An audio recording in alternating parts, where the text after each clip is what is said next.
Nobody in that diner moved. 3 men, 1 woman in a wheelchair, a crowded room full of people staring at their coffee cups like the floor was suddenly the most interesting thing they'd ever seen. He had been sitting in the corner, minding his own business, the way he'd been minding his own business for 3 years straight. Gavin Rourke was good at disappearing. He'd trained for it. But when the man in the gray suit grabbed the back of that wheelchair, when the woman's knuckles went white gripping the armrests and still nobody moved, something inside him that he thought he'd buried a long time ago came back up to the surface. Fast. Before we go further, if stories like this one hit you somewhere deep, somewhere you weren't expecting, please take 2 seconds and subscribe to our channel, hit that like button, and drop a comment telling us what city and country you're watching from. We read every single one. You'd be amazed how far this story has already traveled, and we want to see how much further it can go. Don't go anywhere. This one only gets more intense from here. The morning had started the way most of Gavin Rourke's mornings started. Badly, but quietly. He'd burned the first round of eggs because Molly wouldn't stop talking about a science project that was apparently due that day and not next Thursday, like he'd written on the calendar. He'd signed the permission slip with a pen that was almost out of ink, pressed hard enough to leave a groove in the paper, and dropped her at Cedar Hollow Elementary 7 minutes late. The vice principal, Mrs. Dunmore, had given him the look. The same look she gave him every time, the one that said she felt sorry for him and disapproved of him in roughly equal measure. Gavin didn't particularly care. He stopped at Patty's Diner on Merchant Street because his kitchen was out of coffee, and he hadn't made it to the grocery store since sometime around last Tuesday. Patty's was the kind of place that had been there forever, the kind with laminated menus that nobody ever read because everyone already knew what they wanted, and coffee that wasn't good but was hot and came in a mug the size of a small bucket. He sat in his usual corner booth, back to the wall, facing the door, and opened the newspaper he would read about 40% of before leaving. Old habits. He tried to break most of them. The vigilance, the situational awareness, the instinct to map every exit within 30 seconds of entering a room. Some of them had faded. That one hadn't. It was 8:14 in the morning when the 3 men walked in. Gavin noticed them the way he noticed everything, without obviously noticing anything. 2 were in their 40s, 1 maybe 50, all 3 in that particular kind of business casual that suggested money without quite proving it. The kind of men who drove German cars and had strong opinions about golf courses. They weren't loud when they came in. That was the first thing that caught his attention. Loud men announced themselves. These 3 moved through the diner the way people move when they already know where they're going and why. They went straight to a table near the window. A woman was already seated there. She was in her early 30s maybe, with dark hair pulled back in a practical knot that had probably started the morning more put together than it currently was. She had a laptop open on the table, a half-eaten plate of toast beside it, and the kind of expression that people wear when they're trying to get work done, and someone is making that very difficult. Her wheelchair was tucked up close to the table's edge. One of those lightweight manual chairs, well-maintained with a messenger bag hanging from the right handle. The first man sat down across from her without being invited. The second pulled out a chair and turned it around, straddling it with his forearms on the back, close enough that she'd have to lean away to avoid his elbow. The third stayed standing behind her, just to the left of the wheelchair. Not touching anything, just present, occupying space in a way that was designed to shrink hers. Gavin watched over the edge of his newspaper. He couldn't hear what they were saying. Patty's had a particular ambient noise level. The hiss of the coffee machine, the scrape of plates, the low murmur of other conversations, that swallowed anything below a raised voice. But he could read posture. He'd spent years reading posture in situations where misreading it got people killed. The woman across the table was not happy to see these men. She wasn't scared exactly, or if she was managing it well. Her spine was straight. She was looking directly at the man across from her, not down at the table. But her hand had moved from the keyboard to the armrest, and her jaw had the tight, controlled look of someone choosing their words with great care because they knew that if they chose wrong ones, something would get significantly worse. The man behind her said something. Gavin watched her shoulders go rigid.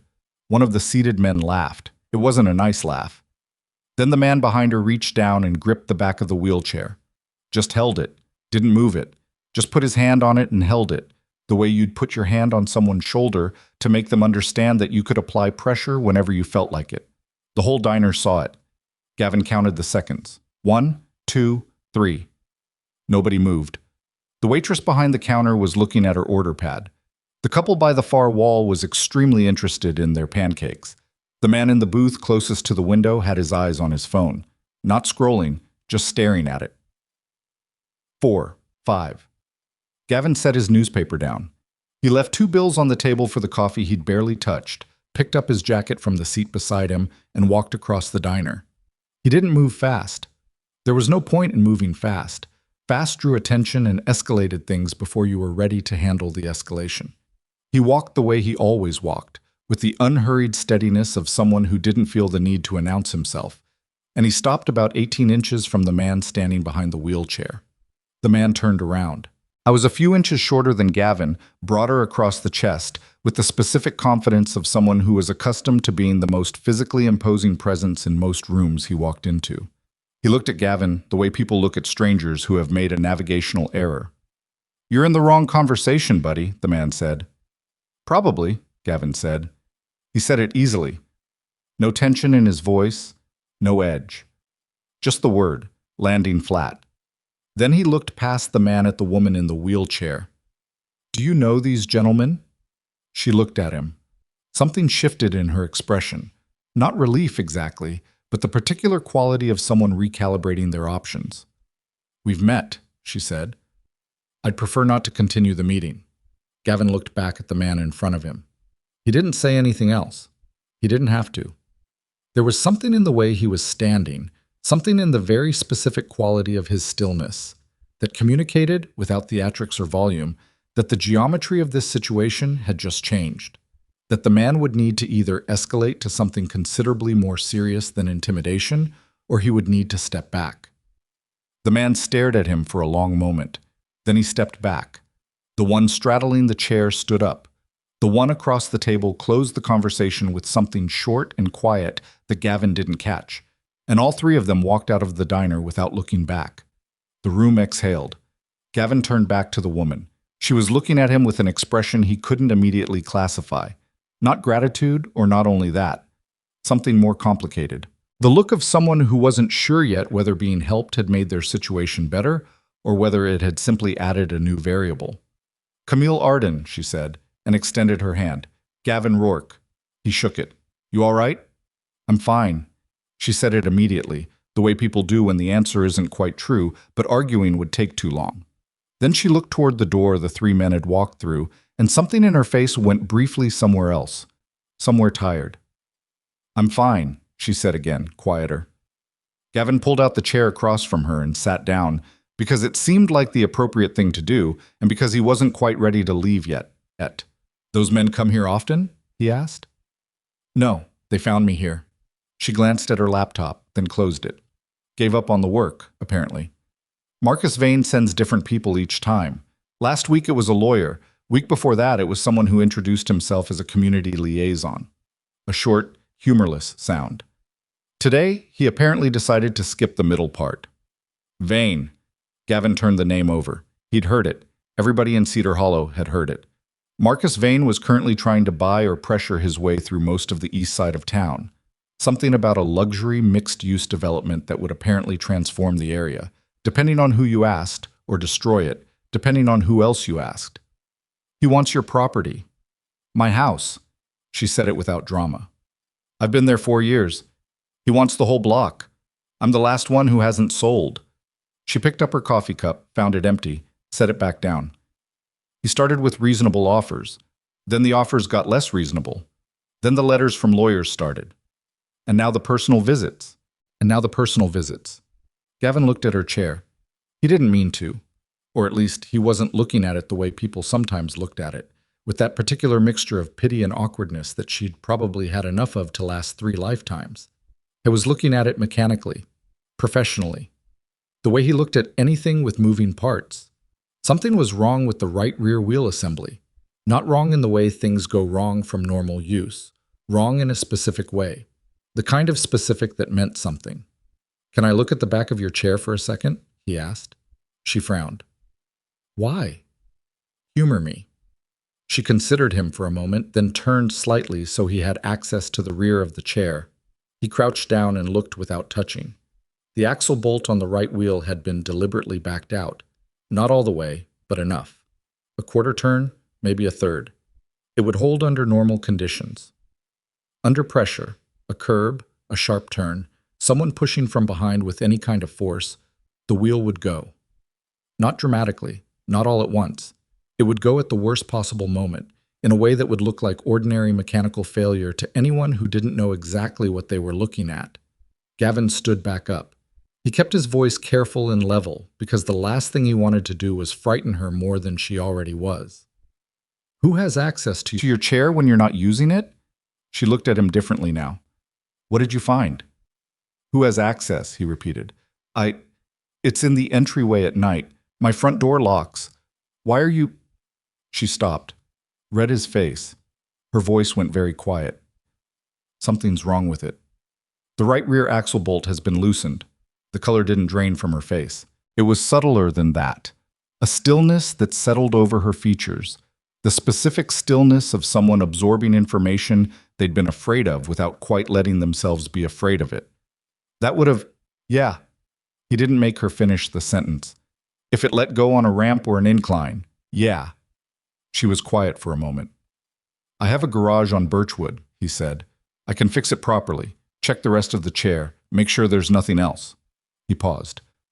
I'd like to check the rest of it, if you're willing. She looked at him for a long time. Not suspicious exactly. Something more considered than that. She was measuring him, he realized. Not his size or his intentions. Something else. Whether he was the kind of person she could afford to trust without losing something in the transaction. He held still and let her look. All right, she said finally. But I drive myself. Understood. His van was parked on Merchant Street. He gave her the address and watched her navigate the diner to the exit with a competence and efficiency that made it clear she didn't need his help and would not particularly appreciate an offer of it. He went to get his van.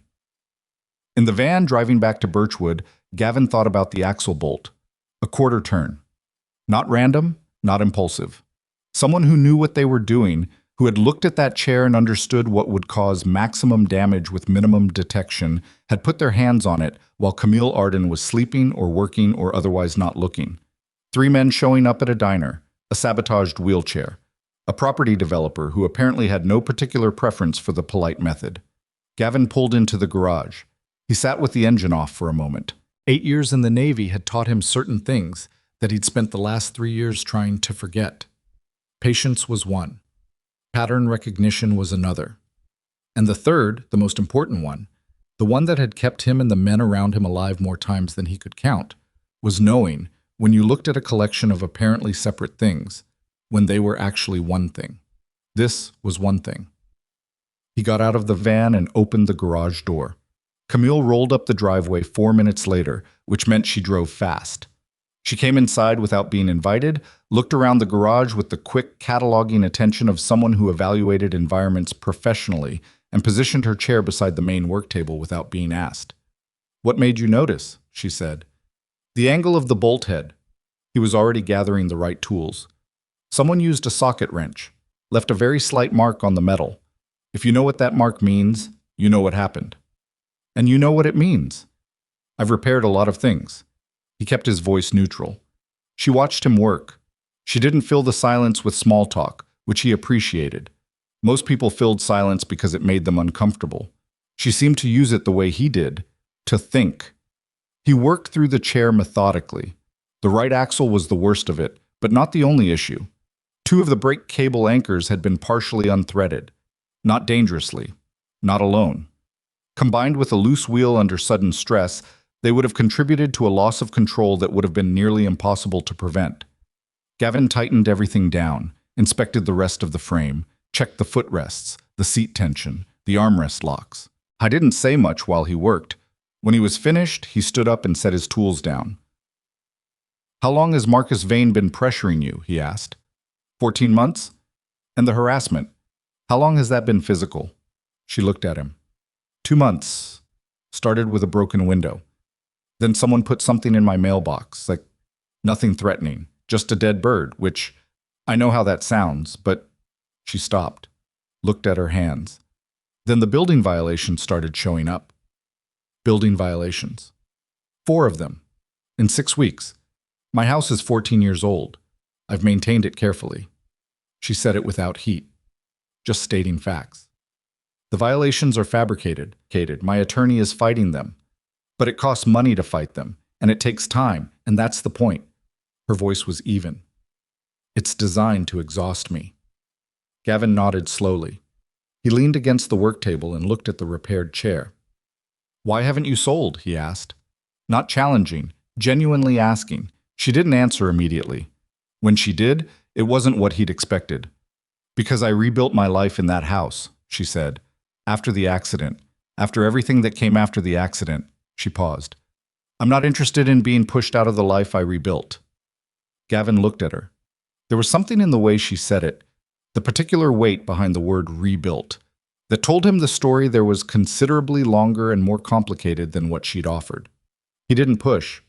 He'd learned, in the years after his own life had come apart and had to be put back together, that some things you only offered when you were ready, and pressing before then didn't get you the information faster. It just cost you the trust. Fair enough, he said. He walked to the small coffee maker on the back shelf. Ancient, slightly temperamental, made coffee that was actually decent, and poured 2 cups. Brought one to her without asking if she wanted it. She took it, wrapped both hands around the mug. You said you have a daughter, she said. Molly. She's 8. It's just the 2 of you? Yeah. She nodded, didn't press. They drank their coffee in the garage while the morning moved outside, and Cedar Hollow went about its ordinary business, unaware that somewhere in the east side of town, something had been set in motion that was going to get considerably worse before it had any chance of getting better. Gavin looked at the chair. A quarter turn, deliberate, specific. Someone had wanted her hurt in a way that would look like an accident, and whoever had been willing to do that once would not stop because 3 men had walked out of a diner. Gavin didn't ask Camille to stay. She stayed anyway. Not in a way that was sentimental or soft. She wasn't that kind of person. He was already learning. She stayed because she had her laptop and a phone call to make, and because, he suspected, sitting in a garage where someone competent was paying attention to her surroundings felt marginally safer than going back to a house where someone had already let themselves into her yard at least once. She found a clear stretch of workbench, set up her laptop, put in one earbud, and worked. Gavin went back to the '09 Civic that had been waiting on the lift since yesterday morning. They didn't talk much. It was strange how ordinary that felt. Around noon, Molly's school called to say she had a stomachache, and could someone please come pick her up. Gavin wiped his hands on a shop rag and told them he'd be there in 15 minutes. He looked at Camille across the garage, about to say something. He wasn't sure what. Some version of he had to go and she was welcome to lock up behind her. But she was already pulling out her earbud. Go, she said. I'll close the side door. It locks automatically? Yeah, just pull it. He grabbed his keys, hesitated. The chair feels all right? It feels fine. A pause. Better than fine, actually. Thank you. He nodded and left. It wasn't until he was halfway to the school that he realized he'd left a near stranger alone in his unlocked garage without a second thought. He wasn't sure what that said about him. He wasn't sure it said anything good. Molly didn't have a stomachache. She'd had an argument with her best friend Priya about something related to the science project, and the stomachache had been a strategic maneuver. Gavin figured this out approximately 30 seconds into the drive home and spent the next 10 minutes listening to a detailed and occasionally contradictory account of what Priya had said and what Molly had said, and why Molly was definitively correct about the properties of igneous rock. Did you actually throw up? He asked. No. Then tomorrow you're going to school. Dad? That's the deal, Moll. She crossed her arms and looked out the window. He let the silence sit. Molly was a lot of things. Stubborn, sometimes exhausting. But she wasn't a kid who sulked for long. By the time they got home, she was already asking what was for lunch. The science project crisis apparently resolved, or at least suspended. He made grilled cheese. She told him about the igneous rock situation in more detail. He listened, mostly. That night, after Molly was in bed, he sat at the kitchen table and looked up Marcus Vane. There was a lot to find. Vane Development Group had been operating in the Mid-Atlantic region for nearly 2 decades. Mixed-use projects, residential developments, a few commercial builds. Marcus Vane was 52, photographed at various charity events and groundbreakings, The kind of man who understood that a well-placed donation and a smile at the right camera could smooth over a considerable amount of rough behavior elsewhere. He had a brother, Evan, 7 years younger, who appeared occasionally in the background of photographs and had a minor presence on social media, travel photos mostly, and the occasional tag at a restaurant. Gavin read for an hour. Nothing criminal on the surface. Nothing that would obviously explain why the man was willing to escalate from legal pressure to physical intimidation of a woman in a wheelchair. He closed the laptop. The axle bolt turned in his mind. A quarter turn. Someone who had knelt behind that chair in the dark and made a careful, calculated decision. He went to bed. Didn't sleep particularly well. Camille called the next morning. He didn't have her number. He realized, hearing her voice, that he hadn't thought to get it. She had apparently gotten his from the side of his garage truck, which had the business number painted on the door. Practical woman. "I got another building violation notice," she said. No preamble. "This one's for the foundation. They're claiming there's a structural defect." "Is there?" "I had the house inspected 8 months ago. The report is completely clean." Her voice was controlled. She'd had a night to think, and she was managing whatever she was feeling with the same focused efficiency she brought to everything else, it seemed. "My attorney says fighting this one will take longer. The process for structural violations is different." "How much longer?" "Possibly 6 months. Possibly more." A beat. "That's 6 months of my house being flagged. My home insurance is already asking questions." Gavin turned his coffee mug in his hands.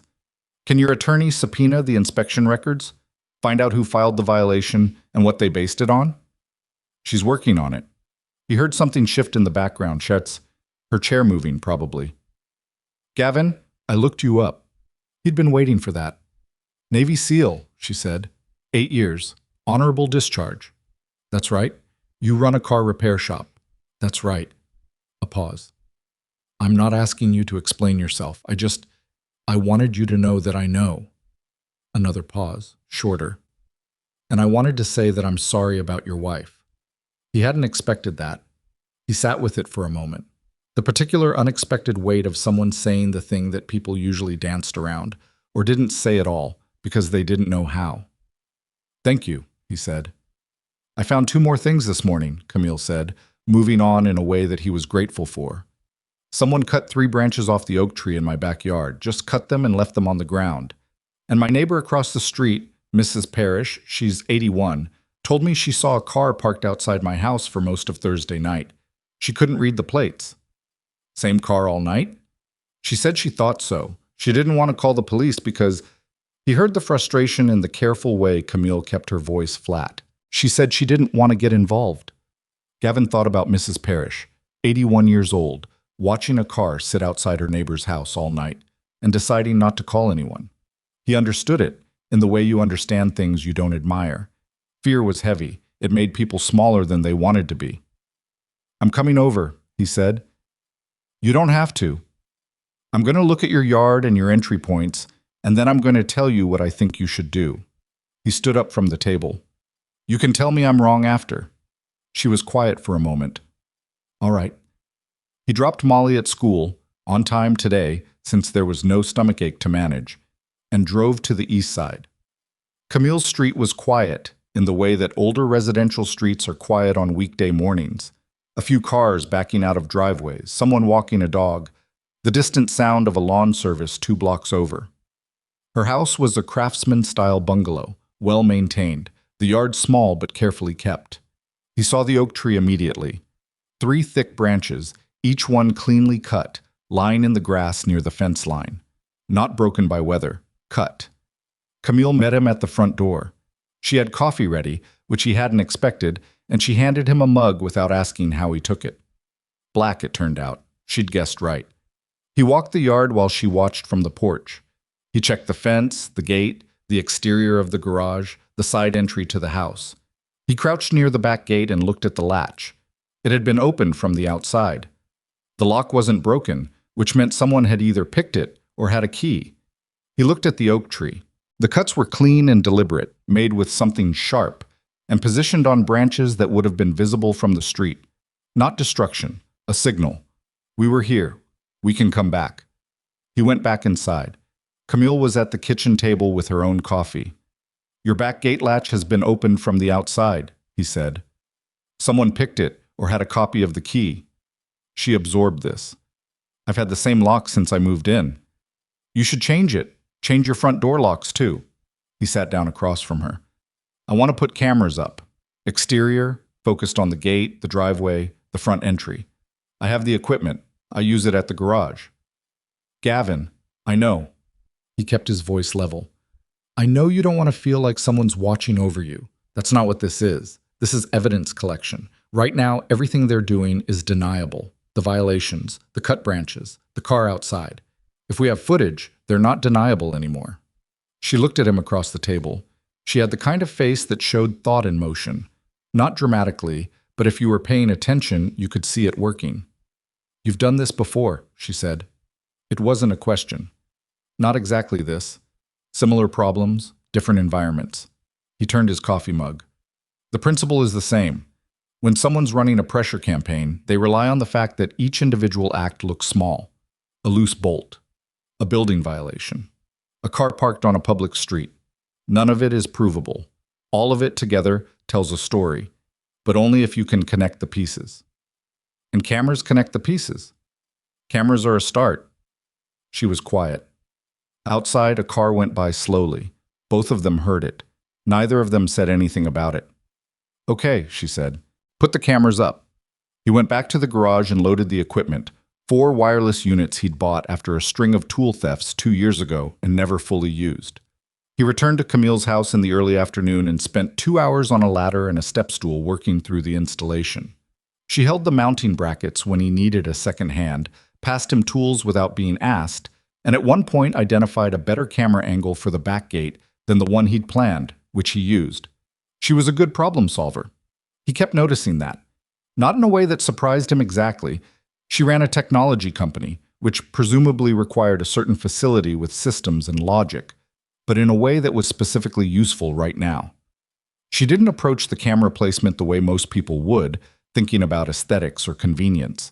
She thought about sight lines and blind spots and what exactly a camera needed to capture to be evidentiary rather than merely atmospheric. You're good at this, he said, from the top of the ladder, adjusting the back gate unit. I build software that processes surveillance data, she said, from below. I've had opinions about camera placement for about 6 years. He looked down at her.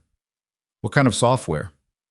Security monitoring, infrastructure protection, mostly corporate clients, some municipal. She squinted up at him against the afternoon light. It's less glamorous than it sounds.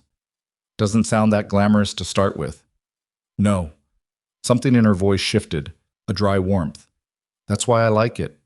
He came down the ladder. They stood in the backyard for a moment, in the particular companionable quiet of 2 people who have done something practical together and are now looking at the result. I want to ask you something, she said, and you don't have to answer it. Okay? Why are you still doing this? She looked at him directly, not challenging, genuinely asking. I'm a stranger. You stopped 3 men from being unpleasant to me in a diner. That was already more than most people would have done. You fixed my chair. That was generous. She paused. But this? The cameras coming over here, the locks. This is something else. You have a daughter. You have a business. A beat. You don't owe me this. He thought about how to answer that honestly. No, he said. I don't. He looked at the back gate, at the camera he'd just mounted. But someone knelt behind your wheelchair in the dark and loosened the bolt on your wheel. And I keep thinking about that, about the fact that whoever did it wasn't angry or impulsive. They were careful. They planned it. He looked back at her. That kind of careful doesn't stop on its own. She held his gaze for a moment. Something in her expression, not soft exactly, but less defended than it had been that morning in the diner. All right, she said quietly. The footage started coming in the next day. Gavin set up the monitoring app on his phone and gave Camille admin access on hers. The first 24 hours were nothing. A mail carrier, a delivery, 2 neighbors walking past. Then, on the second night, the camera above the front door caught a car moving slowly past the house at 11:47 p.m. and again at 2:13 a.m. Dark sedan, no visible plates from that angle. Same car, based on the profile, and what looked like a bent antenna on the rear driver's side. He sent the screenshots to Camille at 7 the next morning. She called him back in 4 minutes. I see it. Same car, 2 passes. They're checking the house. Are they going to come inside? I don't know. He was honest about it. Probably not while the cameras are up. If they're watching, they'll have seen me install them. He paused. That might be enough to slow them down for a bit. But not stop them. No, not stop them. She was quiet for a moment. He heard her moving, the soft roll of wheels on what he now knew was hardwood, from having walked through her kitchen and hallway. My attorney got a partial record from the county building office. The foundation violation was filed by an inspector named Delroy Hutchins. She's trying to find out who authorized the inspection. She paused. Hutchins retired 8 months ago. He's not supposed to be filing anything. That was interesting. Someone used a retired inspector's credentials? That's what it looks like. Another pause. Elena, my attorney, thinks someone in the county building office is helping Vane. It kept getting bigger. That was the thing about pressure campaigns like this one. They look chaotic on the surface, opportunistic, like a collection of disconnected incidents. But underneath, they were organized. They required logistics, people, access, someone inside the system, greasing the parts. Gavin drove to the building office that afternoon on his own. He didn't tell Camille, not because he was hiding it, but because he wanted to look at something first before he said anything. He told the woman at the front desk he was there about a violation on a commercial property, which was technically true. His garage had received its own notice 2 weeks earlier, a fire code issue related to chemical storage that was, as far as he could tell, entirely fabricated. He hadn't paid it much attention at the time, had assumed it was bureaucratic noise. Now he paid attention. The clerk pulled up the violation on her screen and he watched her eyes move.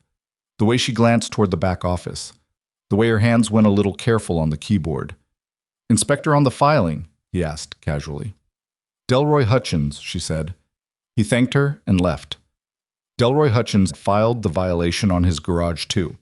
A retired inspector who wasn't supposed to be filing anything had somehow managed to file violations on both his garage and Camille's house within the same 2-week window. That wasn't coincidence, that was coordination. He was back at Camille's that evening. She'd made dinner, pasta, nothing elaborate, clearly the work of someone who cooked because they had to, and not because they particularly enjoyed it. He ate it without comment. Molly was at his neighbor Karen's house for the night. Karen's daughter was Molly's second closest friend, and the sleepover had been planned for 2 weeks. He told Camille about Hutchins and the garage. She set down her fork. Your garage too. Same inspector, same filing window. She looked at the table for a moment. When she looked back up, something in her expression had shifted. Not fear, but the specific focus of someone recalibrating what they're dealing with. He's not just trying to push me out, he's trying to isolate me, neutralize anyone who might complicate things. She said it quietly. You helped me, so now you're on the list. Looks that way. Gavin. She said his name with a weight in it that made him pay attention. I don't want your business hurt because of me. It won't be. He said it with more certainty than he felt, because uncertainty wasn't going to help either of them right now. We're going to document all of it. We're going to give Elena everything and let her work the legal angle. And I'm going to keep watching your cameras. That's not a real answer. No, he agreed, but it's what we've got. She picked her fork back up. He did the same. Outside, the evening had gone blue and quiet, the street empty. He'd just cleared his plate when his phone buzzed. A camera alert from Camille's back gate. He opened the app. The timestamp said 8:41 p.m., 22 minutes ago, which meant the alert had been delayed. The footage showed a figure, dark jacket, face angled away from the camera, at the back gate. Not picking the lock this time. They'd brought something with them. The figure knelt beside the gate for approximately 90 seconds, then left. Gavin stood up. Back gate, he said. Someone was there 20 minutes ago. She was already reaching for her own phone. They went out together, but he went first, not because she needed him to, but because it was practical. And he checked the gate before she came through. The latch was intact. The frame was intact. He pulled out his flashlight and looked at the ground, the gate, the fence post.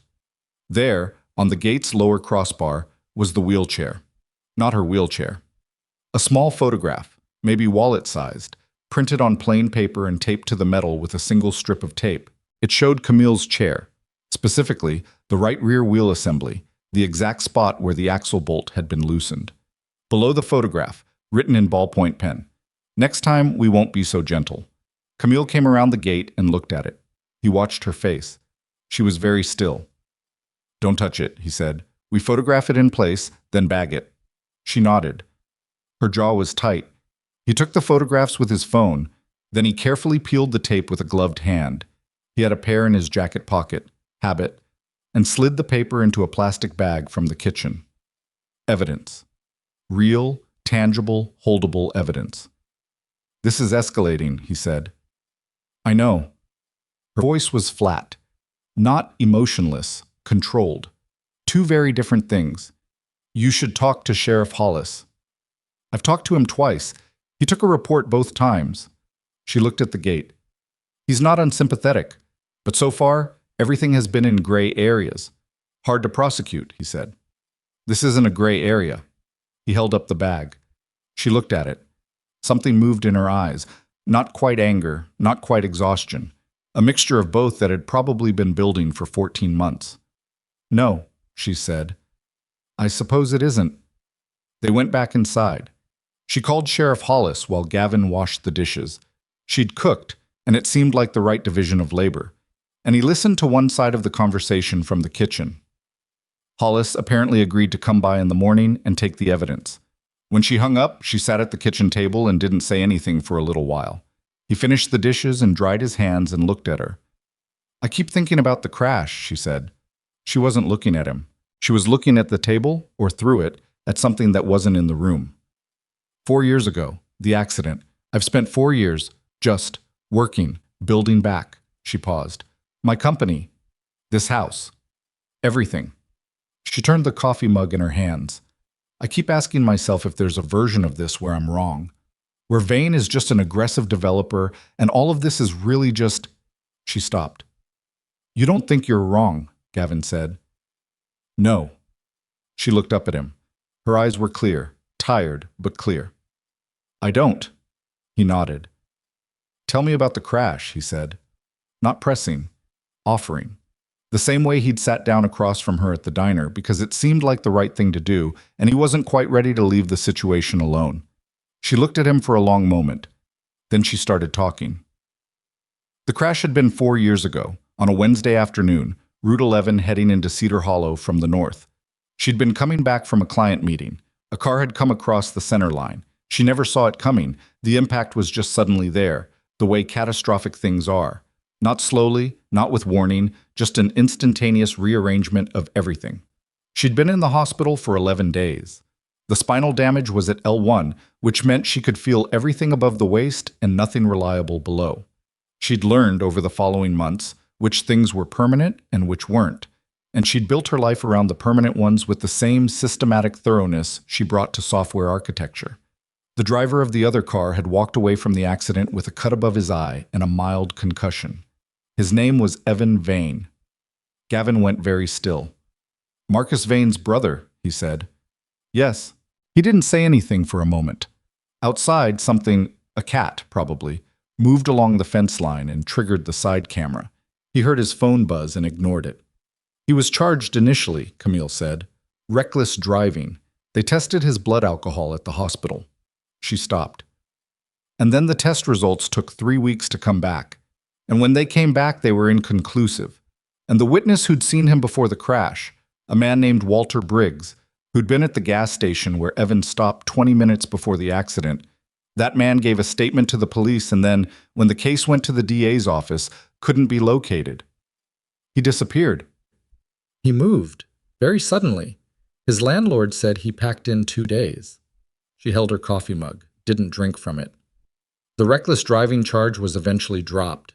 Insufficient evidence." She said those 2 words like they tasted like something rotten. "Evan Vane paid for the damage to my car. His insurance covered a portion of my medical bills. And that was the end of it." Gavin looked at her. "And now Marcus Vane is trying to take your house," he said. "Now Marcus Vane is trying to take my house." She finally drank her coffee, set the mug down with a quiet, final sound. "I don't know if the 2 things are connected. I've wondered, 4 years of wondering." She looked at him. but I've never been able to find the thread, he said. Find the thread. He leaned back in his chair. The kitchen light was warm and a little yellow, an older fixture, the kind that had been there since before she moved in. He thought about Evan Vane in a gas station 20 minutes before a crash. He thought about a blood test that took 3 weeks to come back inconclusive. He thought about a witness who packed up in 2 days and disappeared. He thought about a man who knelt behind a wheelchair in the dark and turned an axle bolt a quarter turn. Pattern recognition. It was the thing that had kept him alive in places where getting it wrong meant people didn't come home. And every pattern he was looking at right now pointed in the same direction. We're going to find the thread, he said. She looked at him. Not with relief. She wasn't that kind of person, and this wasn't that kind of situation, but with something that was maybe the beginning of something like that. Then his phone buzzed again. This time, he looked at it. The alert was from the camera he'd installed at his own garage on Birchwood, the one he'd put up 2 days ago after the building violation notice. The timestamp said 9:17 p.m. The footage showed a man walking slowly past the front of his garage with a phone, taking pictures of the building. And taped to the main garage door, taped there while Gavin was sitting in Camille's kitchen with his back turned to his own property, was an envelope. He drove to the garage alone. Camille wanted to come. He told her to stay because her cameras were running and someone needed to be watching them, and because he didn't yet know what he was going to find and he wanted to see it himself first. The envelope was white and standard and had no writing on the outside. He pulled it open. Inside was a single photograph. Molly. Coming out of Cedar Hollow Elementary that afternoon. Backpack on, lunch bag in hand, walking toward the pickup line. On the back of the photograph, in the same ballpoint pen from the note on the gate, were 5 words. Sell the garage. Walk away. Gavin stood in the dark in front of his garage with the photograph in his gloved hand and the evening air cool around him, and something inside him went very quiet in a way that had nothing to do with peace. It was the kind of quiet that preceded a decision. He looked at his daughter's face in the photograph. 8 years old, backpack on, completely unaware. Walking through an ordinary afternoon in her ordinary life. For 3 years he'd been trying to forget what he used to be capable of, what his training had made him. He looked at the photograph for a long time. Then he took out his phone and called Camille. They sent me a photograph of Molly, he said. A silence on the other end. Then quietly, I'm so sorry. Don't be. His voice was level. This is the mistake they just made. I didn't sleep that night. He brought Molly home from Karen's at 10, told her there'd been a change of plans without explaining what kind, and sat on the edge of her bed until she fell asleep. She'd complained briefly about leaving the sleepover early. Then she'd looked at his face and stopped complaining. Molly was 8, not oblivious. She could read him the way kids read parents who are trying to hide something, imperfectly, without the full picture, but accurately enough to know when the full picture was something to be worried about. Are you okay, Dad? She'd asked from under her covers. Yeah. He'd kept his voice easy. Just missed you. She'd given him the look that said she was 8, not 4, but she'd let it go. And within 10 minutes, she was asleep. He sat at the kitchen table with the photograph in front of him inside its plastic bag and thought about what came next. The mistake, he'd told Camille. This is the mistake they just made. He'd meant it. But sitting alone in his kitchen at 11 at night with his daughter sleeping down the hall, he understood that meaning something and knowing what to do with it were 2 separate things, and he hadn't fully bridged the distance between them yet. They'd crossed a line. The sabotaged wheelchair, the fraudulent violations, the note on the gate, all of that was dangerous and deliberate and wrong, but it had a particular quality of deniability. Men like Marcus Vane understood deniability the way engineers understood tolerances, as a fundamental operating principle, not an afterthought. Every move he'd made could be contested, minimized, attributed to coincidence or overzealous subordinates. But a photograph of a child, delivered to her father's property with a written threat on the back, was not deniable in the same way. It was a different kind of move. Brasher, more personal, which meant either Marcus was getting nervous and sloppy, or he was confident enough in his insulation from consequences that he didn't care anymore. Both possibilities were bad. The first meant escalation was coming. The second meant it was already here. Gavin turned the plastic bag over in his hands without touching the photograph inside. He called Sheriff Grant Hollis at 7 the next morning. Hollis was already in.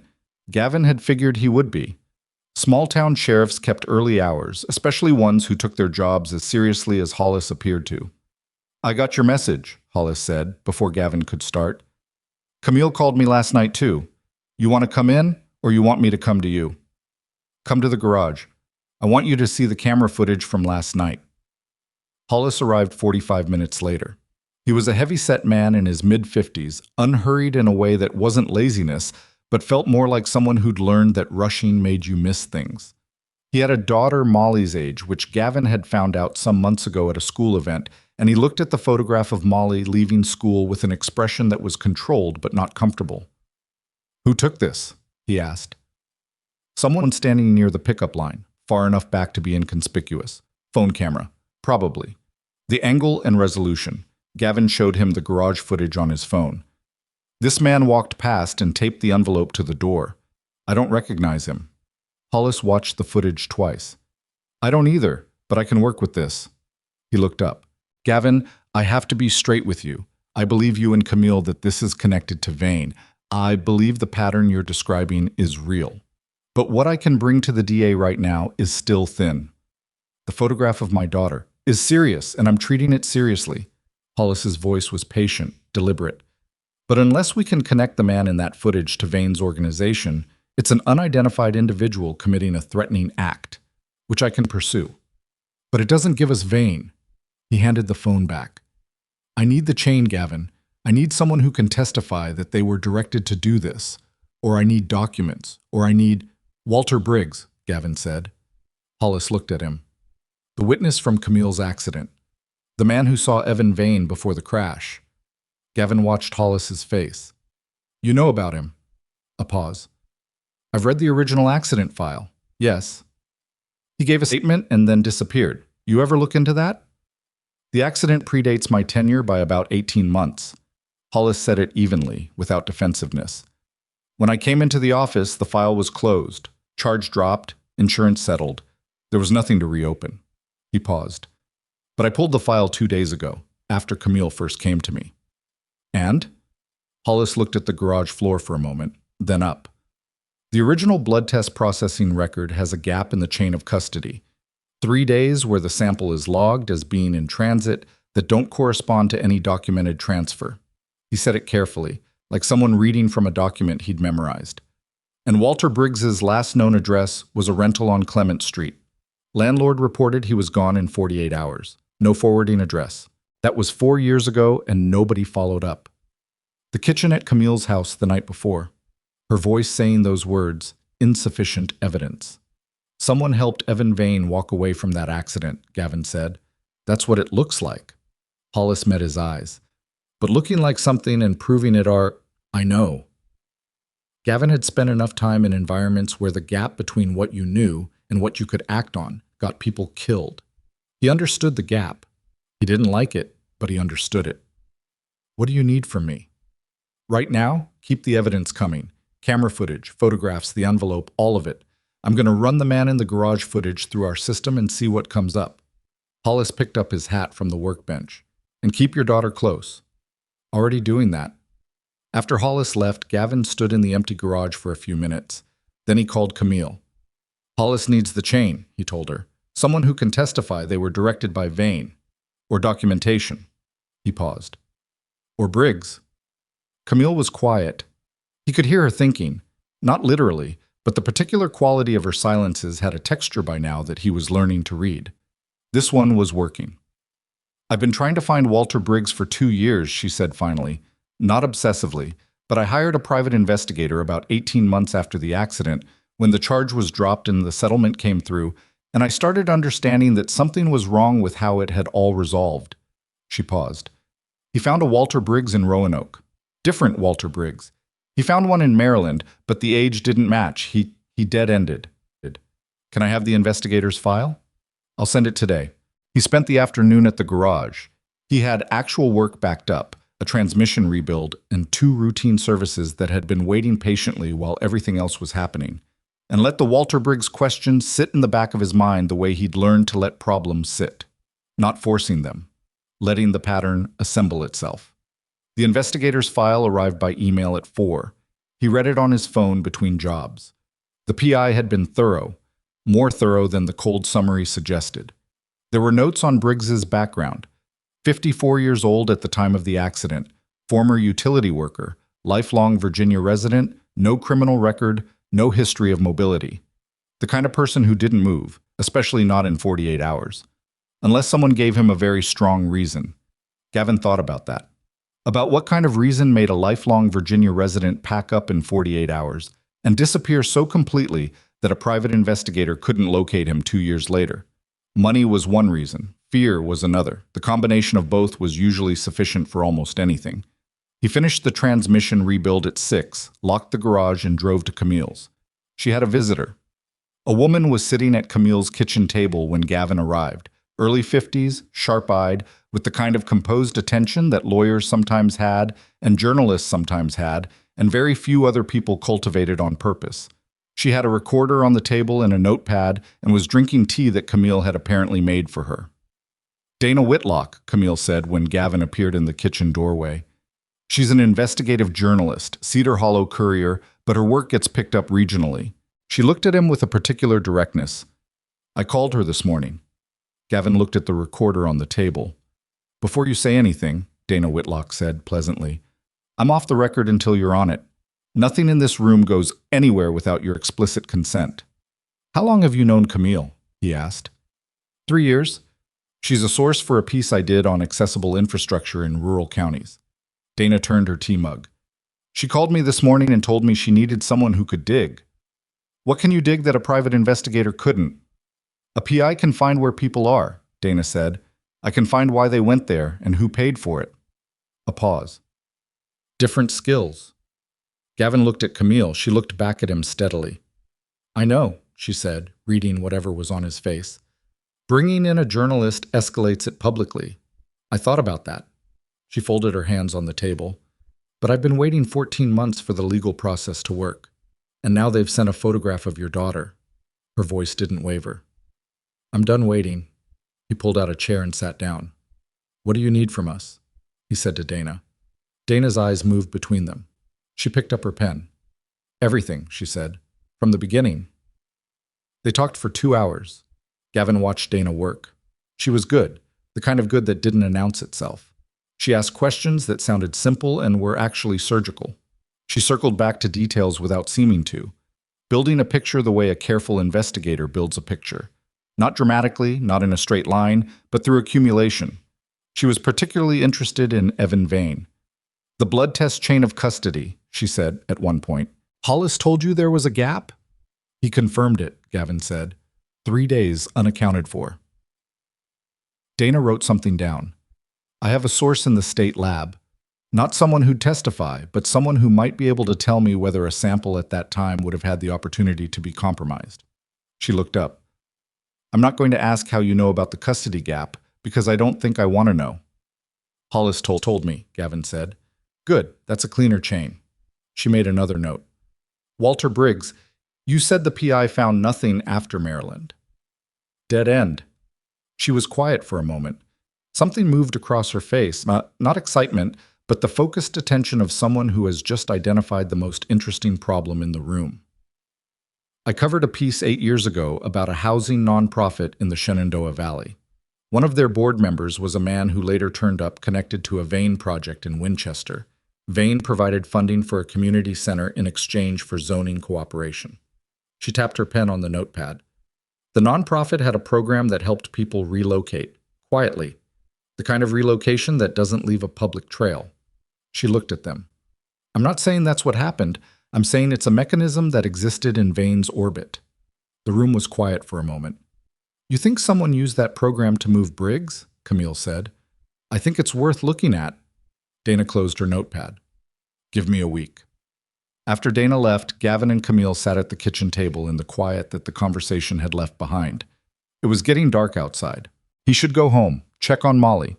She was with Karen again tonight, at his request, and Karen had agreed without asking too many questions, for which he was grateful.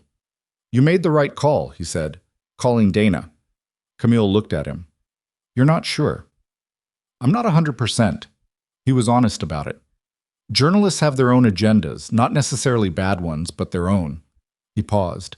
She gets her story whether this ends well for us or not. I know. Camille looked at the table. But she's good at finding things, and we need things found. He couldn't argue with that.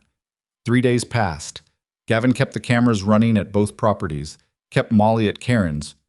Molly was now deeply invested in Karen's daughter's collection of elaborate board games and had stopped asking pointed questions about why she was there, which was either a good sign or meant she was storing the questions up for later, and kept working at the garage because the bills didn't pause for threats and intimidation. On the 4th day, 2 things happened.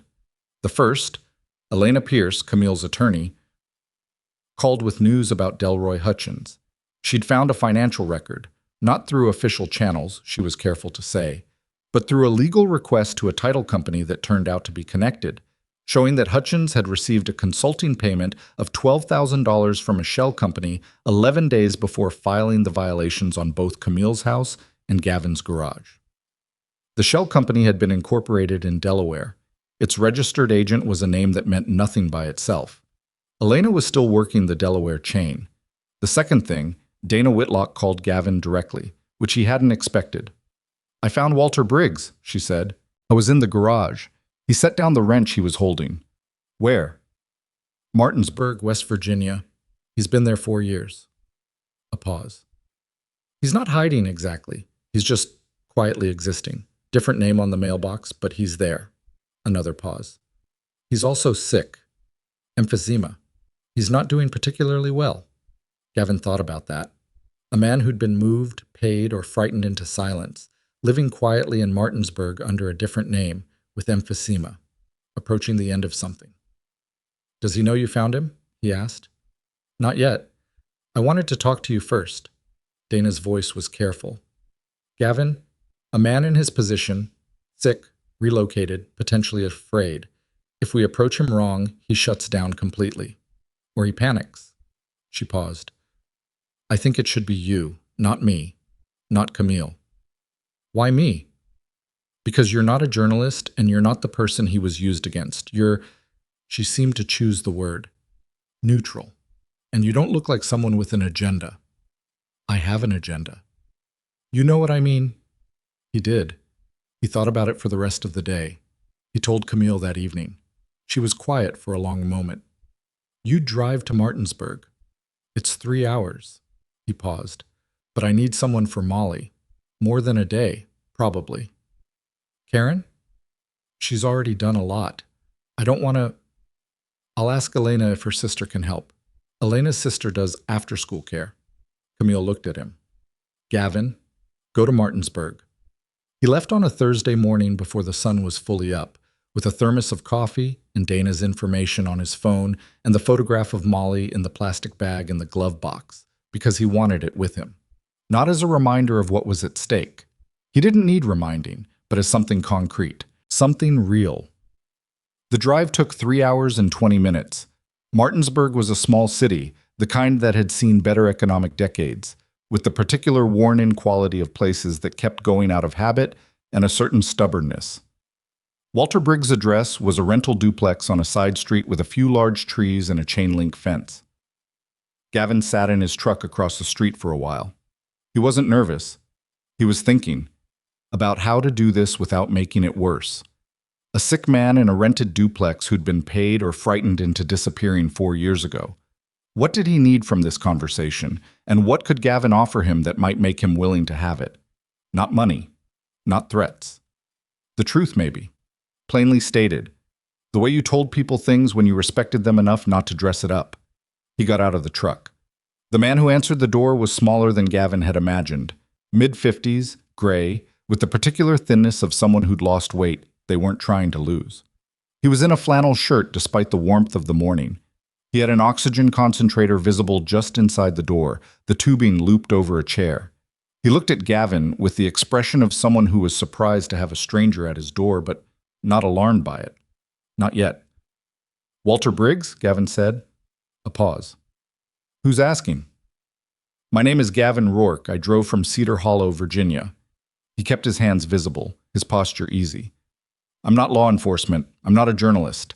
I'm a father who received a photograph of his 8-year-old daughter as a threat. He paused. And I think the people who sent it are the same people who put you in this house. Walter Briggs looked at him for a long, slow moment.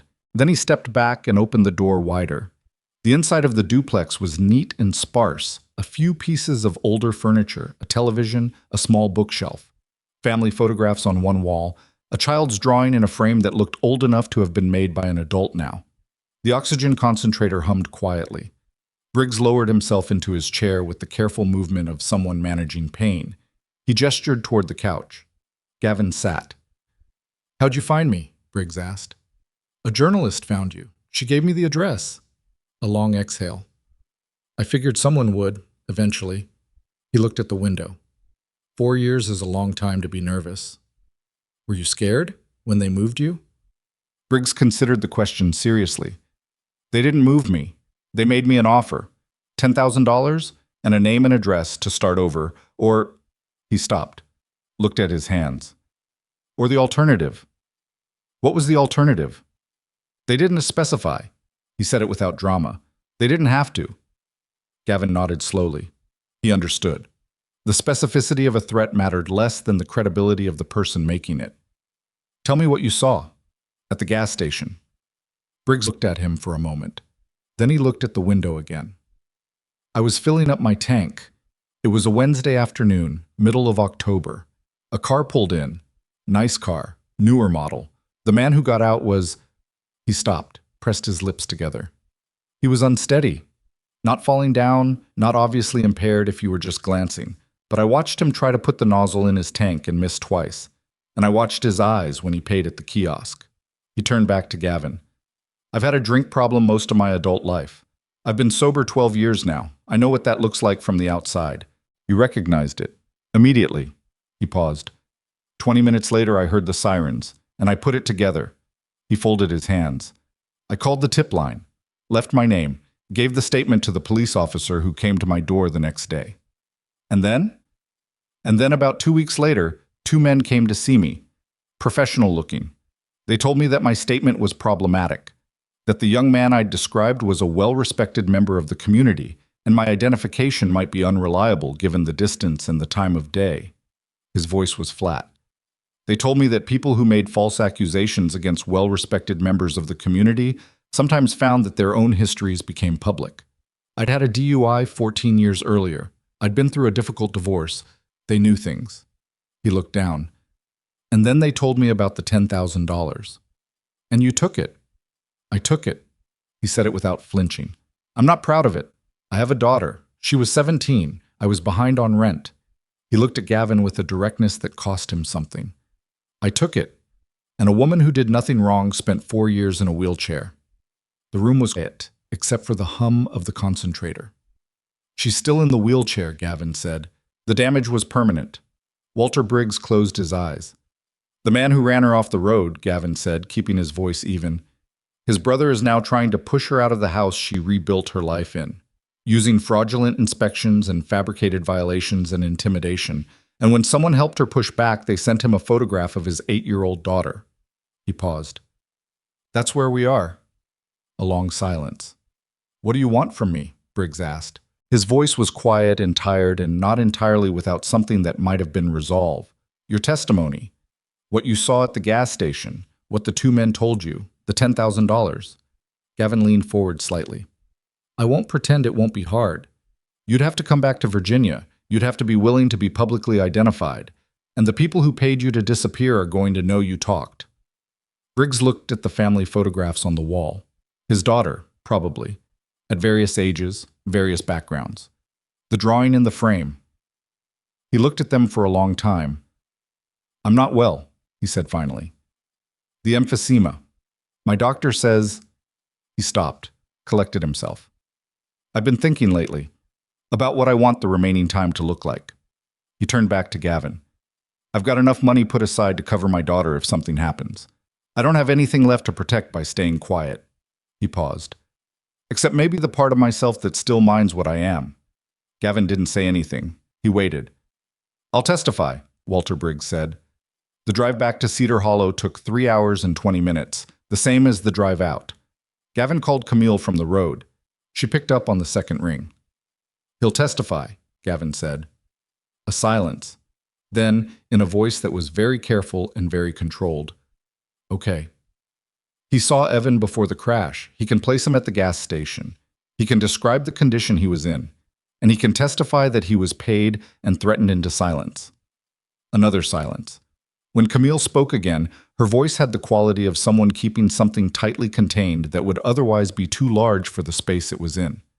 14 months, she said. "I've been fighting for 14 months and—" She stopped. "I know," he said. "Do you think they know that we found him?" He thought about Dana Whitlock, careful, precise, covering her tracks. He thought about how he'd approached the duplex. He thought about Walter Briggs packing slowly in a rented house in Martinsburg. "Not yet," he said, "but we need to move quickly. Elena needs to know tonight. Dana needs to know tonight." "I'll call them." He drove the last hour in the quiet, the Virginia landscape moving past in the early evening light. He thought about Walter Briggs's face when he'd said, "I'll testify." Not peaceful, not resolute in some clean, cinematic way, just tired. And done with one particular kind of tiredness that had been going on too long. He picked Molly up from Elena's sister's house. Molly was animated and a little overtired, full of information about board games and someone named Theo, who was apparently either a nemesis or a future best friend. She hadn't decided. He listened to all of it. He asked the follow-up questions. He made dinner when they got home, spaghetti, which he made adequately, the way he made most things. After dinner, Molly brought her homework to the kitchen table and worked on it while he cleaned up. And for 40 minutes, the kitchen was full of the ordinary sounds of a weekday evening in a house where a father and daughter lived. Pencil on paper, water running, the click of a cabinet. His phone buzzed.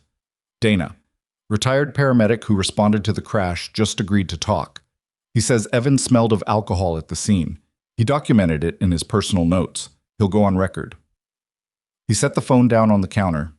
2 witnesses, both placing Evan Vane in a condition that should have been documented and prosecuted 4 years ago. Both willing to testify. The pattern was connecting, thread by thread. He looked at Molly at the table, her head bent over her homework, hair falling forward the way her mother's used to. She'd been 7 when her mother died. Old enough to remember, young enough to be still learning which memories were hers and which ones she'd built from photographs. He'd spent 3 years trying to keep the 2 of them in something like an ordinary life. Quiet garage, quiet town, back to the wall, and eyes on the door, because that was the only way he knew to make a perimeter safe.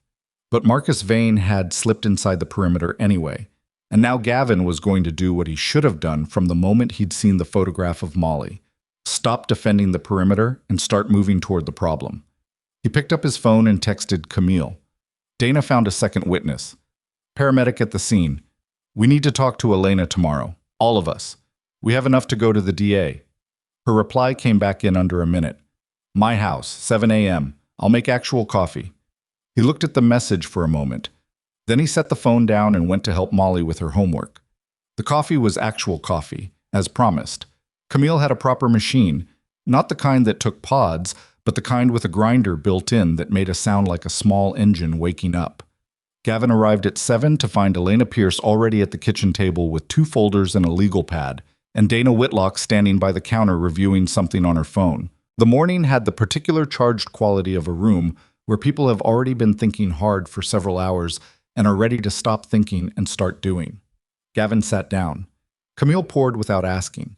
He wrapped both hands around the mug and looked at Elena. "Walk me through what we have," he said.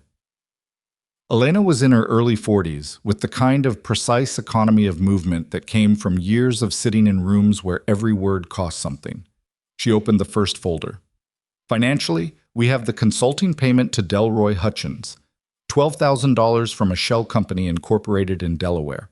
I've traced the registered agent to a paralegal firm in Richmond that has handled incorporation work for 3 separate Vane-affiliated entities in the past 6 years." She paused. "That's not proof that Marcus Vane directed the payment, but it's a thread." "How long to pull it?" Gavin asked. "Depends on how cooperative the Richmond firm is. My guess is they won't be, which means a subpoena, which means weeks." She moved to the second folder.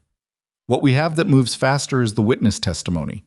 Walter Briggs' account of Evan Vane at the gas station, combined with the retired paramedic's documentation from the scene, creates a credible picture of what the original investigation should have established. She looked up. I want to take both of them to the DA this week. Will the DA move on it? Gavin asked. I don't know. She said it without apology. Reopening a 4-year-old case where the charge was dropped is not something DAs do enthusiastically. It creates paperwork and it creates enemies. She paused. But if Dana publishes first, it changes the calculation, Dana said from across the room. She'd put her phone in her pocket. A DA who sees a story in print has a different set of incentives than a DA who gets a private meeting with an attorney. She came to the table and sat.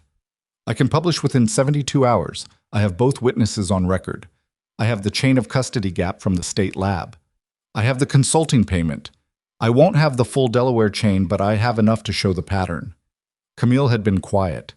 She was at the end of the table, slightly apart from the group, not excluded, but in the position of someone who was listening to plans being made about her life and measuring each one carefully before she committed to it.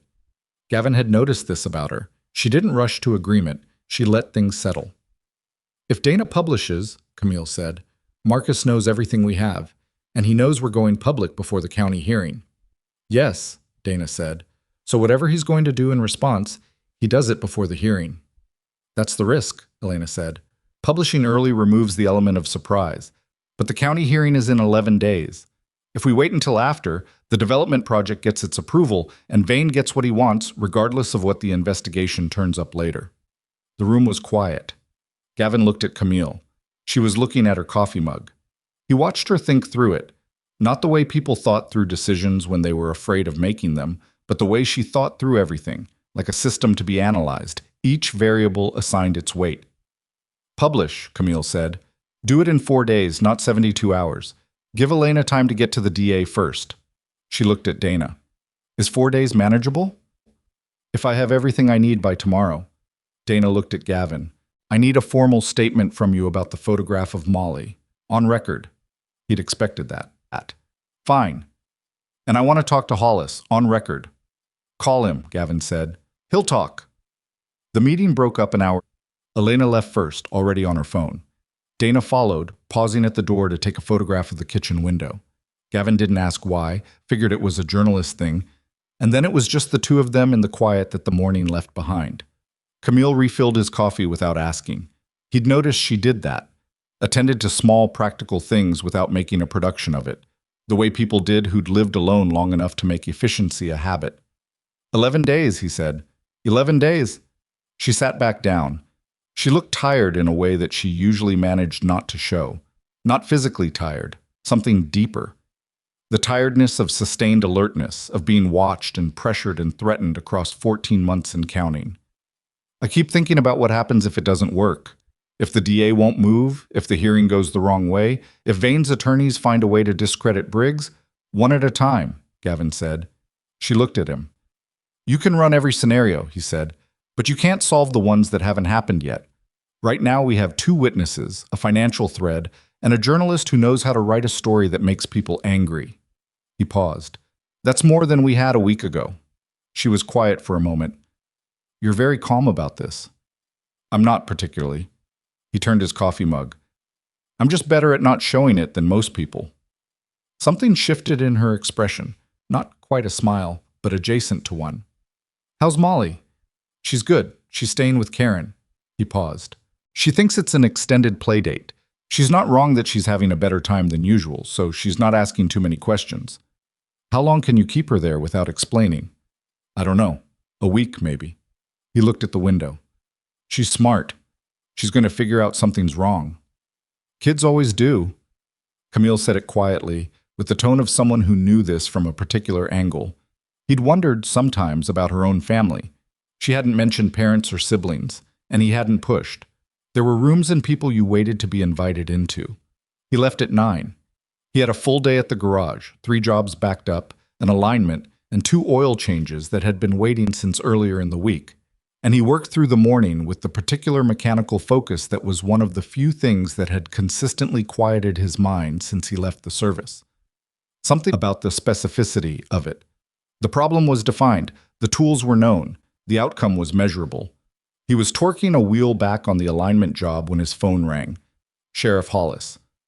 "We got an ID on the man in your garage footage." Gavin set down the torque wrench. "Who is he?" "Name's Curtis Pell.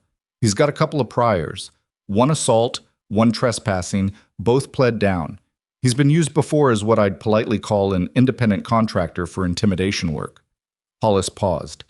"His name shows up in a civil complaint from 2 years ago, a property dispute in Roanoke County. The developer in that case was a company called Meridian Property Group. Is Meridian connected to Vane?" "Meridian was acquired by Vane Development Group 14 months ago." Another pause. "Same month, Marcus Vane started pressuring Camille. The garage was very quiet." "Can you bring Pell in?" Gavin asked. "On what charge? Walking past a building and taping an envelope to a door isn't arrestable by itself. The threatening content of the envelope is a different matter, but I need the DA to move on it, and right now the DA is, let's say, unavailable." Hollis's voice had a specific flatness that communicated his feelings about that without stating them. "I've made 3 calls. I'm waiting." "Elena Pierce is going to the DA today with the witness testimony from Briggs and the paramedic." A pause. "That might help move things." He could hear Hollis thinking, "Gavin, I need you to stay visible. Don't do anything that gives Pell or Vane's people a reason to claim you're the aggressor." "I know. I mean it. Whatever you used to do, right? Whoever you used to be, that's not what this situation needs right now." He appreciated Hollis saying it plainly. "Understood." The DA's office called Elena that afternoon. Not the DA himself, a senior assistant, which Elena described to Camille as a better sign than it seemed, because the DA himself calling would have meant a direct refusal, and the assistant calling meant someone was reading the file. Elena met with the assistant at 4 o'clock.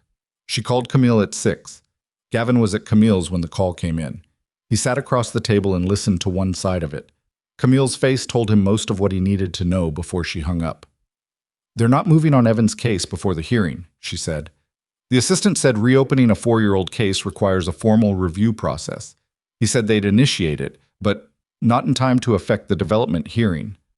"And the threatening photograph of Molly? They're treating it as a separate matter.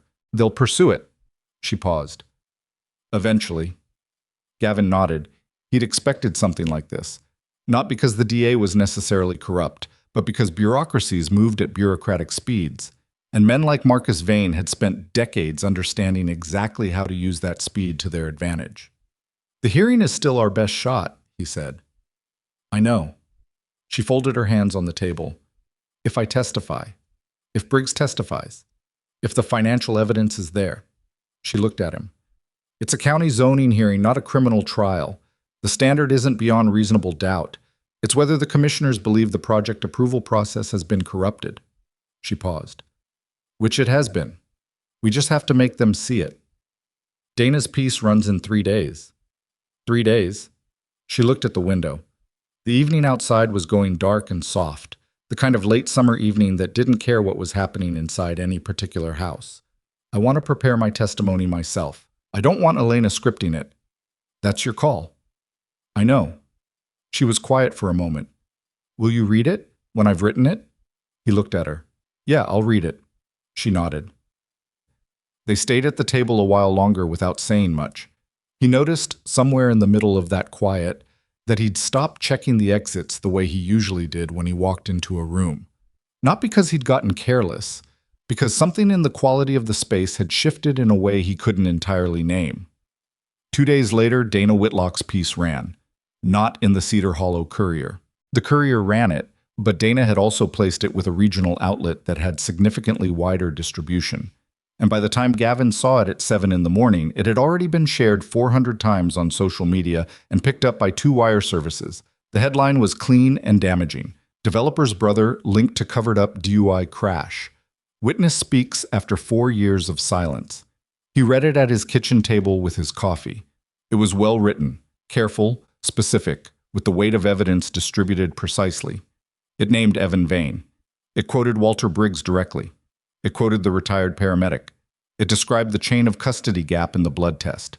It described the consulting payment to Hutchins and the connection to the Vane-affiliated shell company. And it described, in 4 careful paragraphs near the end, the ongoing pressure campaign against Camille Arden, the fraudulent violations, the wheelchair sabotage, the threatening photograph delivered to the garage of a man who had helped her. His phone started ringing before he finished reading. Camille first. Have you seen it? Reading it now. Dana sent me the final version last night. I didn't sleep much. How does it feel? A pause. Like something that can't be taken back. Another pause. Which is what I wanted. But still. Yeah. Karen called next. She'd seen the piece shared by a neighbor, wanted to know if Gavin was all right and whether Molly knew. He told her Molly didn't know yet and asked if she could keep her one more day. Karen said of course and didn't ask the question she probably had. Hollis called at 8. DA called me this morning. He's now apparently very interested in the Curtis Pell matter and will be reviewing the Evan Vane file personally. 3 days ago he was unavailable. Funny how that works. Hollis's voice was dry. Gavin, Vane's going to respond to this. Today, probably. Watch the cameras. He watched the cameras. At 11 that morning, 2 men in suits arrived at Camille's front door. Not Curtis Pell's type. These were lawyers, identifiable at 30 yards. Camille didn't answer. She texted Elena, who called them back within 20 minutes. Gavin watched the footage on his phone from the garage and saw the 2 men eventually return to their car. At 1 in the afternoon, an email arrived in Camille's inbox. She forwarded it to Gavin immediately, from an address connected to Vane Development Group's legal team. It informed Camille that her public statements constituted defamation and that legal action would be initiated if she proceeded to testify at the county hearing. Elena's response was sent within the hour. Gavin didn't see the legal language, but Camille described it as pointed. At 3, Marcus Vane gave a brief statement to a local television outlet. He was composed, well-suited, practiced in the specific art of looking like a reasonable man being treated unreasonably. He described the investigation as a politically motivated smear campaign, called the witnesses unreliable, and said he was confident the county commissioners would recognize the project's community value. Gavin watched the clip on his phone. Marcus Vane was good at this. That was the thing you had to keep in mind. He'd been doing it for 30 years, managing perception, managing consequences, staying one layer removed from every actual act of wrongdoing. He had the bearing of a man who genuinely believed his own insulation was structural and permanent. Camille called while Gavin was watching. I saw it. He's worried, Gavin said. People who aren't worried don't go on television. His investors are calling him, Camille said. Dana told me. 2 of the major backers for the development project called Vane's office this morning. She has a source at one of the firms. Good, let them call. A pause. Gavin, the threat about Molly. If I testify and it goes wrong, it won't go wrong. You don't know that. No, he said. I don't. He kept his voice steady. But I know that if you don't testify, it definitely goes wrong. And I know that if you do, we have 2 witnesses, documented financial evidence, a story in 300 outlets, and a sheriff who's now got the DA's personal attention. He paused. Those are better odds than the alternative. Silence on the line. He heard her breathing, not distressed, just present. I'll be there, he said. I'll be right there. Another pause. I know. The hearing was in 4 days. Marcus Vane made his last move on day 3. Gavin was at the garage at 6 in the morning when his exterior camera caught a car slowing in front of his building. Not stopping, just slowing, the way cars slow when someone inside is looking at something. He noted the time and the profile and went back to work. At 2 in the afternoon, Molly's school called. His stomach dropped before the woman on the line finished her first sentence. A trained, immediate response that he couldn't suppress and didn't try to. But she wasn't calling about Molly. She was calling because a man had been asking the school secretary questions about Molly's pickup schedule. The secretary hadn't given out any information, had followed protocol, and was reporting it as a precaution. Gavin was in his truck before the call ended. He picked up Molly himself, an hour early, which she found confusing and mildly exciting. She asked if something was wrong 3 times on the drive home. He told her no 3 times, keeping his voice in the register that said, everything is ordinary. He didn't know how much longer that register would hold. She was 8, and she was perceptive, and she was going to need a real answer soon. He drove to Camille's instead of home. Molly had been there once before, briefly, and had formed strong opinions about Camille's bookshelves, which were extensive and organized in a way that Molly found compelling. She went immediately to the living room and began a methodical survey of the lower shelves, while Gavin stood in the kitchen doorway and told Camille what had happened. Camille listened without interrupting. When he was done, she was quiet for a moment. "He's trying to make you pull me out of the hearing," she said. "I know. By making you feel like Molly isn't safe unless you step away." "I know," he said again. She looked at him. There was something careful in her expression, the particular carefulness of someone who understood that what they were about to say mattered and wanted to say it right. "You could step away," she said. "Gavin, I mean it. This was never your fight. You got pulled in because you helped me in a diner, and that was—" She stopped. "You have a daughter. That matters more than my hearing." He looked at her for a long moment. "Molly is going to stay with Karen tonight," he said. "Karen's taking her to her sister's house in Fredericksburg. That's far enough." He pulled out his phone. "I already called Karen from the truck." Camille blinked. "You already—" "If I was going to step away, I'd have done it when I found the photograph." He put his phone back in his pocket. "I'm not stepping away." She looked at him for a long moment. Something in her face did something complicated and quiet, the kind of thing people's faces do when they've been carrying a weight alone for long enough that having someone else acknowledge its existence is almost too much to absorb. "Okay," she said. "Okay." From the living room, Molly's voice. "Camille, do you have any books about geology? Because I'm doing a project and Priya is wrong about igneous rock, and I need evidence." Camille turned toward the doorway. Something in her expression shifted into something warmer, more ordinary, more relieved than she probably intended to show. "Second shelf on the left," she called back. "The green one with the mountain on the spine." A pause. Then, "This is a really good book." "You can borrow it," Camille said. Gavin looked at Camille. She looked back at him. He'd spent 3 years trying to make a perimeter, watching doors, staying ready for the next bad thing. It had kept Molly safe and kept him operational, but it had also kept him at a specific distance from everything else, from the ordinary weight of other people's lives, their problems, their presence. He wasn't sure when that distance had started to close. He wasn't sure he minded. That evening, he drove Molly to Karen's and watched Karen's car pull out of the driveway with Molly in the back seat, heading to Fredericksburg. Molly had waved from the window. He'd waved back. His chest had a particular tightness that he recognized as the specific anxiety of a parent watching their child drive away, different from every other kind of anxiety in the way it sat lower and pulled harder. He stood in the driveway after the car turned the corner and gave himself exactly 30 seconds with it. Then he went back inside. He called Hollis. "Tomorrow, the day before the hearing, I want Pell picked up if there's any legal basis. I'm working on it. The DA authorized a formal review of the threatening communication. That gives me something to work with." A pause. "Gavin, tomorrow night, don't be alone. And don't let Camille be alone." "I won't," he called Camille. "I'm coming over tonight. Bring a sleeping bag, sleep on the couch, whatever you need me to do, but I'm not leaving you alone the night before the hearing." A pause. "You don't?" "I know I don't." A longer pause. "The couch folds out," she said. "There are blankets in the closet." He packed a bag. He drove to her house.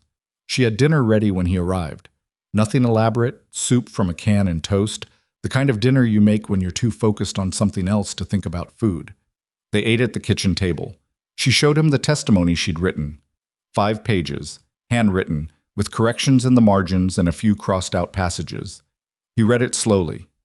It was good. It was better than good.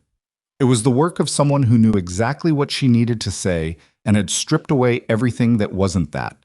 Clear, specific, personal, without being manipulative. She described the crash. She described the settlement. She described the 14 months of pressure. She described the wheelchair that had been sabotaged while she slept. She described what it felt like to build a life back after something takes it apart, and to then watch someone try to take the rebuilt version too. He handed it back without marking it. "Don't change anything," he said. She looked at him. "Nothing?" "Nothing." She looked at the pages. "It's not very legal sounding." "That's why it's good." She set the pages down on the table and was quiet for a moment. Outside, the night was still. He'd checked the cameras twice since arriving, and they showed nothing but the street and the empty yard. "Gavin," she said, "whatever happens tomorrow, let's get through tomorrow first." She looked at him, nodded slowly. "Okay?" He took the blankets from the closet and made up the fold-out couch. She went to bed at 10. He lay in the dark of the living room with his phone on the cushion beside him and the camera app running and the particular alert wakefulness of someone who had slept in worse situations than this one and had always managed to wake up. He woke at 3 to a camera alert.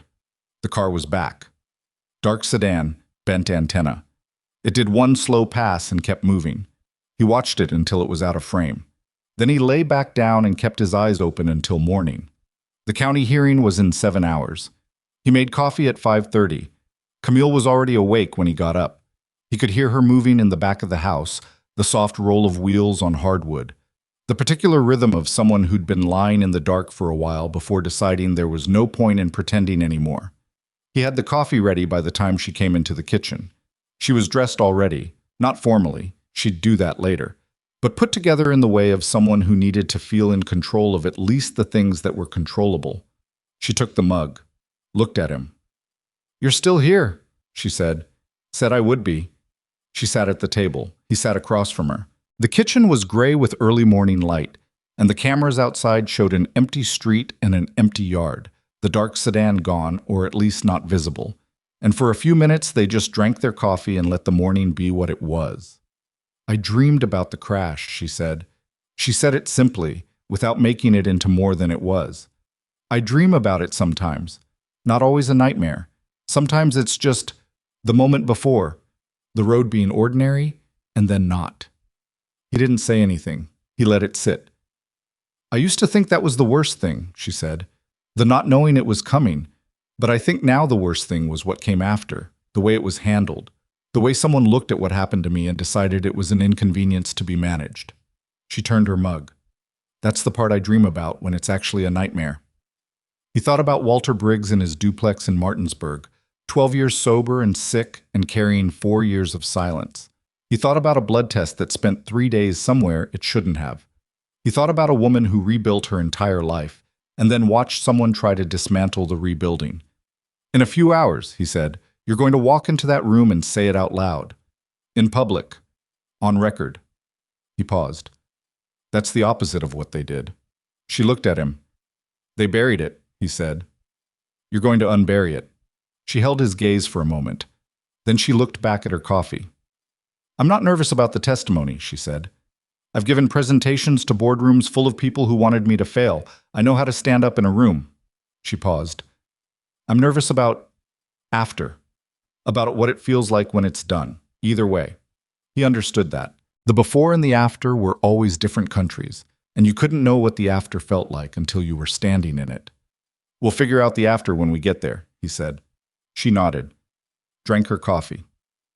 By 7:30, Elena had arrived with her folders and her legal pad and the particular focused energy of an attorney on the morning of something important.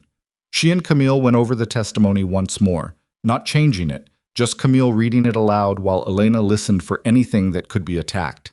Dana called at 8 with an update.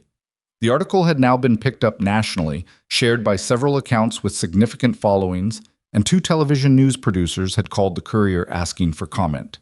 She also mentioned, carefully, that she'd heard from a source inside one of the investment firms backing Vane's project that there had been an emergency call among the backers the night before.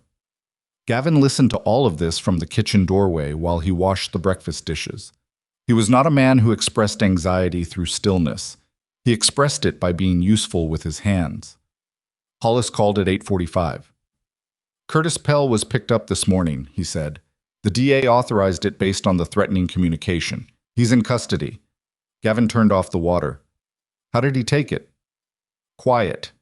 Too quiet, which usually means a lawyer is already involved, which means someone is paying for the lawyer, which means we'll see where that leads." Hollis paused. His phone had photographs on it, including Molly leaving school. The dishwater was still warm around his hands.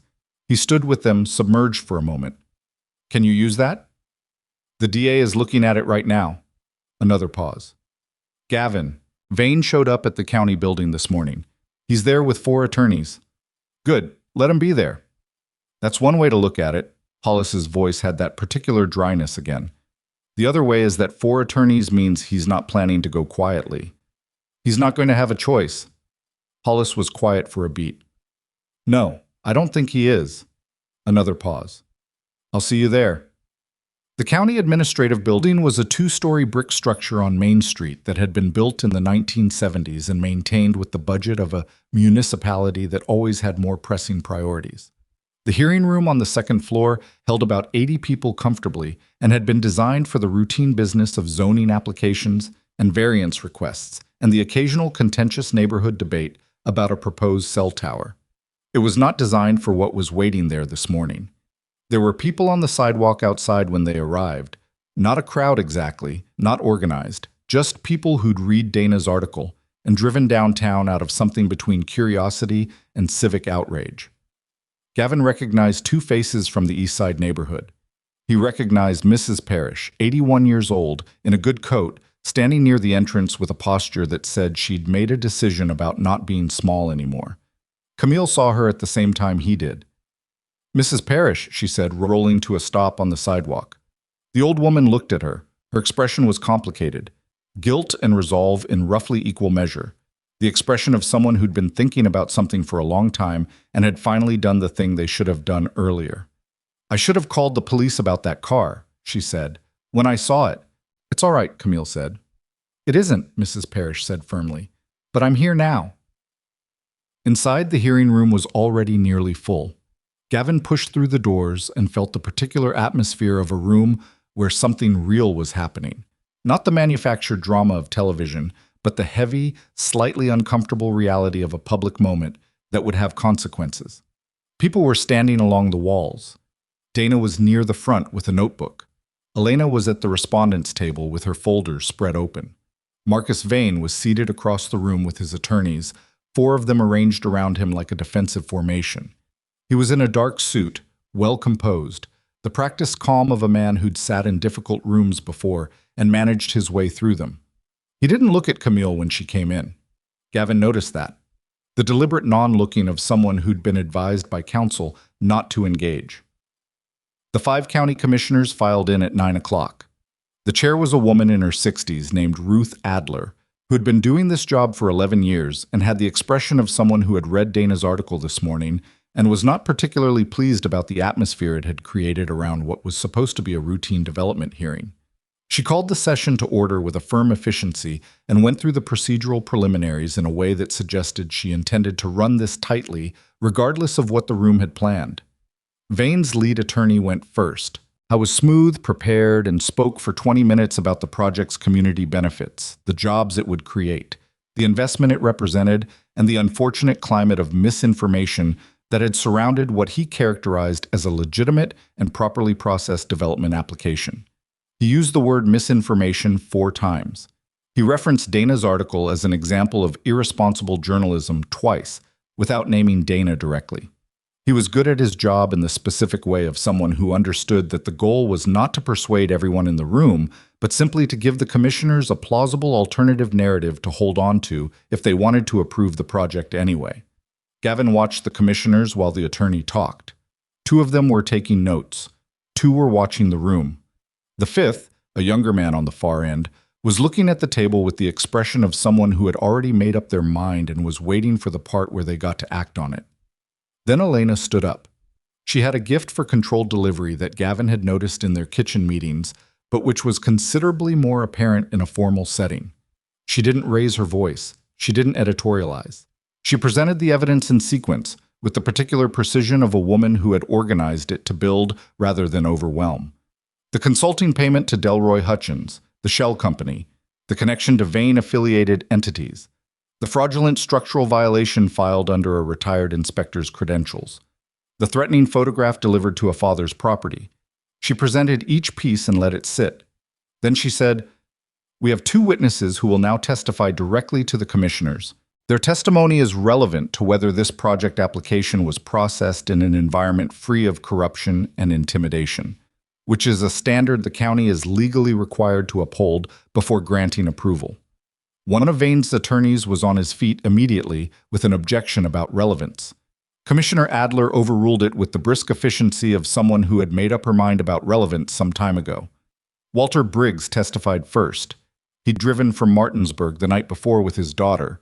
She was in her early 30s now, practical and protective, and had sat with him in a motel off Route 7 and listened to him rehearse what he was going to say. He came into the hearing room slowly, the oxygen concentrator not with him today, which meant he'd spent most of the morning without it, so he wouldn't have to manage the equipment in the room. He sat in the witness chair with the careful posture of someone managing physical discomfort they'd decided not to let show. He told his story plainly. He described the gas station. He described the dark car and the unsteady man. He described what he'd seen with the particular concrete specificity of someone who'd spent 4 years trying not to think about it and therefore remembered every detail. He described the two men who'd come to his house. He described what they'd offered and what they'd implied and what he'd done. He did not dress any of it up. He did not make himself sympathetic beyond the bare facts.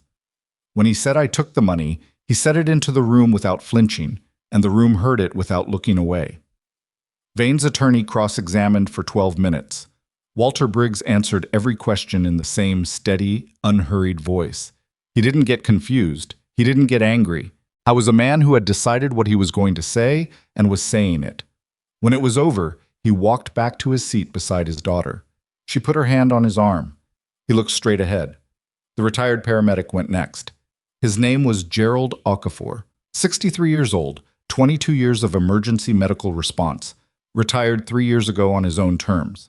He had kept personal notes for every significant call he'd responded to throughout his career, a habit he'd started in his second year on the job, a private record that had nothing to do with official reports. He had those notes with him now, in a binder that showed its age. He described the scene on Route 11 4 years ago. He described the condition of the other driver. He used specific language, the kind of specific that came from professional training and careful documentation, to describe what he'd observed. He read from his notes directly in 2 places. He was calm and methodical, and the commissioners listened to him with the particular attention of people who understood that what they were hearing was not going to be easy to dismiss. After Gerald Okafor sat down, Commissioner Adler called a 15-minute recess. Gavin used it to step into the hallway. He needed 30 seconds of space, away from the charged air of the room.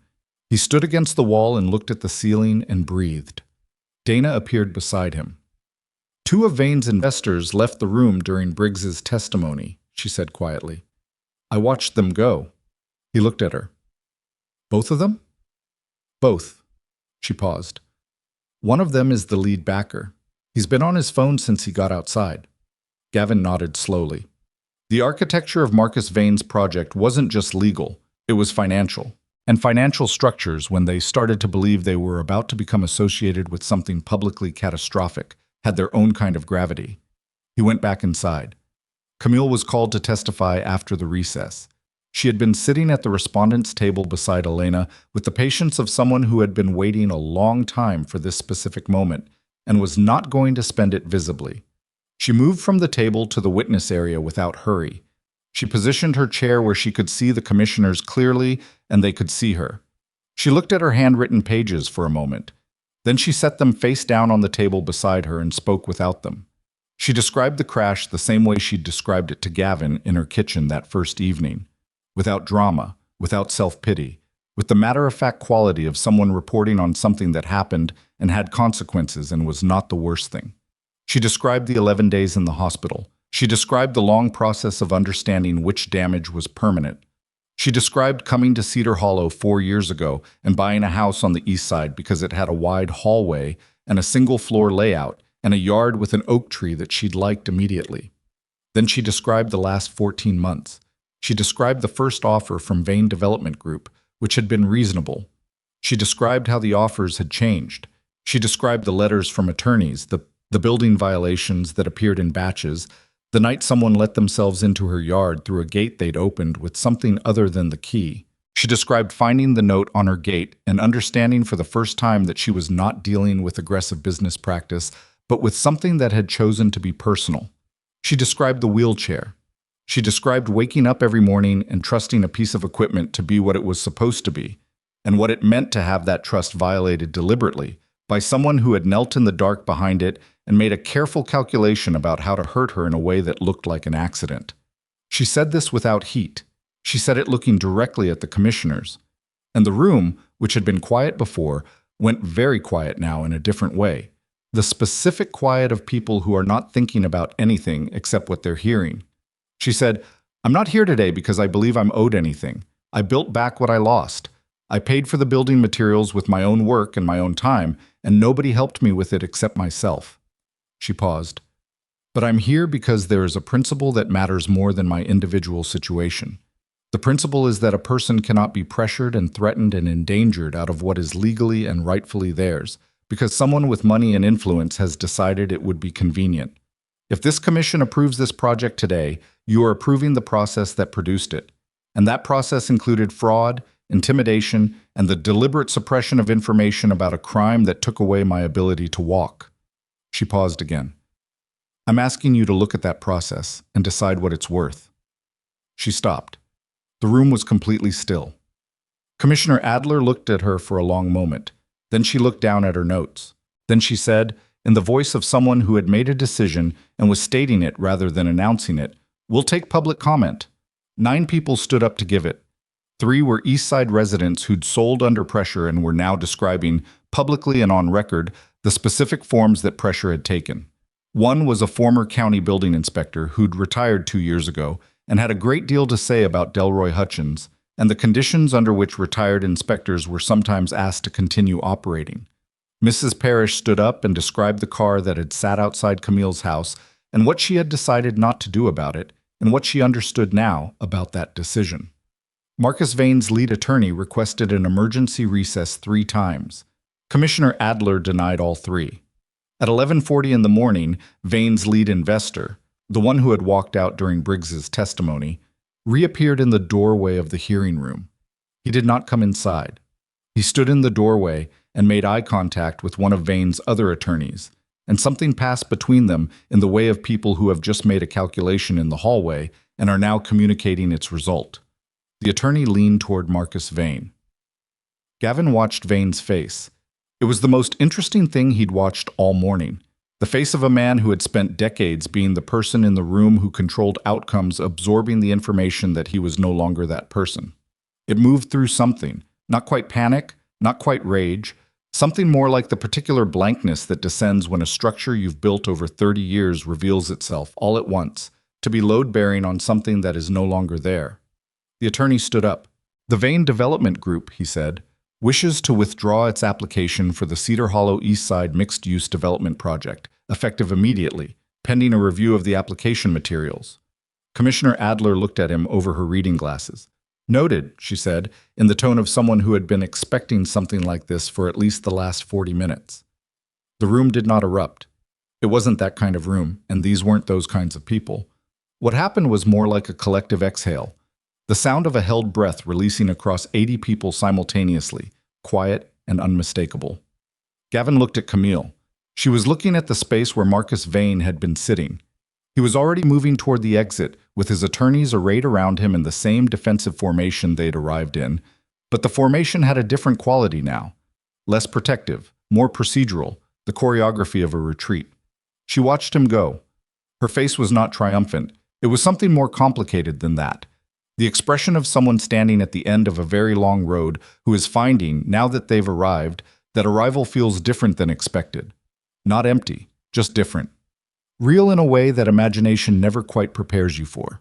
Gavin put his hand on the back of her chair. Not taking over, not steering, just present. She put her hand briefly over his. Then she straightened in her chair and looked at Elena, who was already writing. The weeks that followed were not simple. Nothing involving the law was ever simple, and anyone who told you otherwise was either lying or hadn't been through it. The DA opened a formal investigation into Evan Vane. Walter Briggs gave a sworn statement that was entered into the record alongside Gerald Okafor's documented observations and the chain of custody analysis from the state lab. It took 11 weeks for the case to result in charges: obstruction of justice, evidence tampering, and reckless endangerment, and another 4 months before Evan Vane entered a guilty plea on 2 of the 3 counts rather than face a trial with both witnesses on the stand. He did not go to prison. That was the part that was hardest to accept. He received a suspended sentence, a fine, and a period of supervised probation. The law had found the shape of what he'd done and applied to it the specific consequence it had available, which was not the same as justice in any complete sense of the word. Camille read the sentencing report on a Tuesday afternoon in her kitchen and sat with it for a while without saying much. She called Gavin afterward. "He's not going to prison," she said. "I heard." A pause. "I don't know what I expected." "You expected it to feel finished," he said. Another pause. "Yes." "Does it?" She was quiet for a moment. He could hear her thinking. "Not finished," she said finally, "but different. Like something that was crooked for a long time has been made less crooked." She paused. "That's not the same as straight, but it's something." He thought that was probably one of the more honest things anyone had ever said about what accountability actually looked like in practice, as opposed to what people imagined it would look like. Marcus Vane's situation took longer and was, in its way, more complete. The fraudulent consulting payments were connected, through Elena's persistent work and the eventual cooperation of the Richmond paralegal firm, to 3 other property developments in 2 other Virginia counties. The pattern that emerged was not a single act of desperation, but a systematic operating method: fabricated violations, paid inspectors, shell companies, the occasional Curtis Pell for situations that required a more physical approach. 2 county building officials lost their positions. 1 was charged with bribery. The Delaware Shell Company was dissolved by court order. Marcus Vane was never charged with a crime directly. His attorneys were extremely good, and the insulation he'd spent 30 years building was structurally sound, even when the building it was insulating was on fire. But the civil suits from Camille, from 3 other property owners in the east side, from 2 families in the other counties, proceeded with the documentation that Elena and Dana had assembled, and by the time they were settled, Vane Development Group had been effectively dismantled, assets sold, project pipeline abandoned. The man himself had become what he feared most: a story. The kind that got referenced in investigative pieces about development corruption and stayed in the searchable record. Curtis Pell cooperated with the DA's investigation in exchange for a reduced charge. The photographs of Molly on his phone were entered as evidence and became part of the record that drove the civil case forward. He named 3 other individuals who had been directed to conduct surveillance and harassment operations. All 3 were identified. 2 were charged. The fraudulent building violations against Gavin's garage were formally canceled. The county mailed him a letter about it, which he read once and filed in the drawer where he kept things he didn't need to look at again. Camille's original accident settlement was reopened through a separate civil proceeding. The process took 8 months and involved more paperwork than Gavin had ever seen generated about a single event. At the end of it, she received a settlement that reflected what she should have received 4 years ago. Not as a windfall, not as a conclusion, but as a correction. A formal acknowledgement, written in the language of financial instruments, that something had been taken from her that had value and that the value was owed. She didn't move. She'd thought about it, she told him, in the months when the investigations were still ongoing and the outcome was uncertain. She'd thought about whether Cedar Hollow was the right place anymore, whether the east side was where she wanted to be, whether any of it held what she needed. She'd thought about it with the same systematic thoroughness she brought to every decision. And she'd decided to stay. Not because she was defiant, not to prove a point. She'd stayed because the house still had a wide hallway and a single-floor layout and an oak tree in the backyard, and because she'd built something there that was genuinely hers, and because at some point the place where you've rebuilt your life stops being the place where something happened and becomes simply the place where you live. She used a portion of the settlement to establish what she called, in the legal filing, a Community Defense and Accessibility Fund, a pool of money administered through Cedar Hollow's legal aid office that could be drawn on by residents facing fraudulent property actions, disabled homeowners fighting accessibility violations, elderly families being pressured by developers. It wasn't an enormous sum. It wasn't going to change the structural conditions that allowed men like Marcus Vane to operate. But it was specific and it was real, and it would help the next person who found themselves where she'd been, which was the most practical thing she could think to do with money that existed because of an injustice. Dana wrote about the fund. The piece was shorter than the original investigation, quieter. It ran on a Saturday and was shared moderately. Not everything gets the response it deserves. Sometimes the right thing just gets done without much fanfare, which is maybe the best version of the right thing. Gavin kept the garage. He got the transmission rebuild and the alignment and the 2 oil changes done, eventually. Business had actually picked up in the months after Dana's first article, because small-town attention was double-edged. Some people avoided the garage because they didn't want to be adjacent to anything complicated, and more people sought it out because they'd read about the man who ran it and decided they trusted him. He didn't advertise this. He just fixed cars. Molly came home from Fredericksburg and went back to school and finished her igneous rock project, and was apparently definitively correct in her assessment of Priya's position, a fact she reported with the magnanimity of someone who is not actually being magnanimous at all. She didn't ask many questions about what had happened, and Gavin answered the ones she did ask as honestly as age permitted. She accepted the answers with the pragmatic flexibility of a child who had already understood, at 8 years old, that her father's life had complicated dimensions that she would probably understand better later. One Saturday afternoon in October, the kind of October afternoon that was trying hard to be the last warm day of the year and mostly succeeding, Molly asked if they could go see Camille. Gavin looked at her. "Yeah," he said, "we can do that." They'd been going regularly by then, which Molly had accepted with the same pragmatic flexibility she brought to most things, and which had its own quiet shape that none of them had tried to name or formalize. Camille had gotten Molly 3 books about geology, the good kind with photographs, and Molly had reciprocated by developing strong opinions about Camille's choice of documentaries, which Camille found entertaining rather than annoying. The dynamic between them had the uneven, specific quality of something real rather than the smooth quality of something designed. They drove over on a Saturday afternoon. Camille was in the backyard when they arrived, doing something with the garden bed along the fence line. She'd planted it in the spring, something she'd mentioned wanting to do since before any of this had started. The oak tree stood over it, the same 3-branch gap visible in the canopy from where someone had cut them months ago. New growth was already coming in to fill the space. Not the same, but there. Molly went immediately to investigate the garden with the thoroughness of someone who was going to have opinions about it. Gavin pulled a lawn chair over and sat near Camille, and for a while they watched Molly identify plants and report her findings at regular intervals. "She told me she wants to be a geologist," Camille said.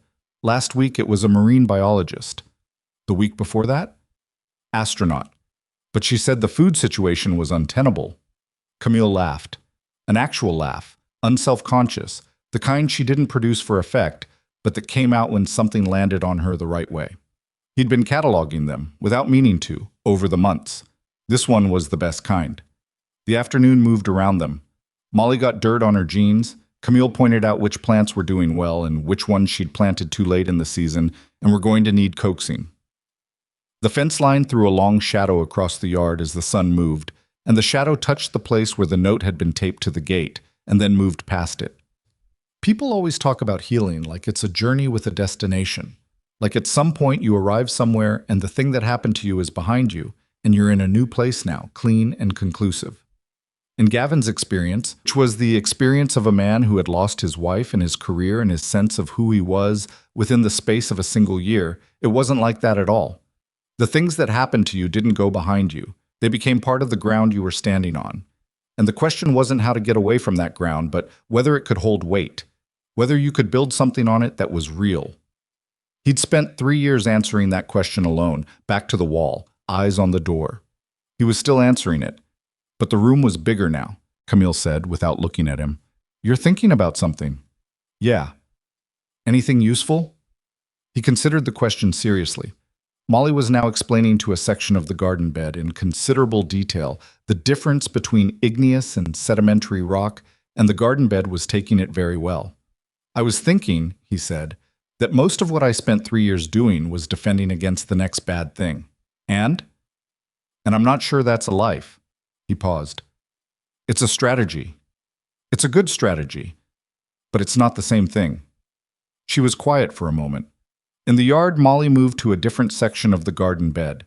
The oak tree held its late-season leaves, most of them, the way October trees do in Virginia, longer than you expect, 1 more week, 1 more.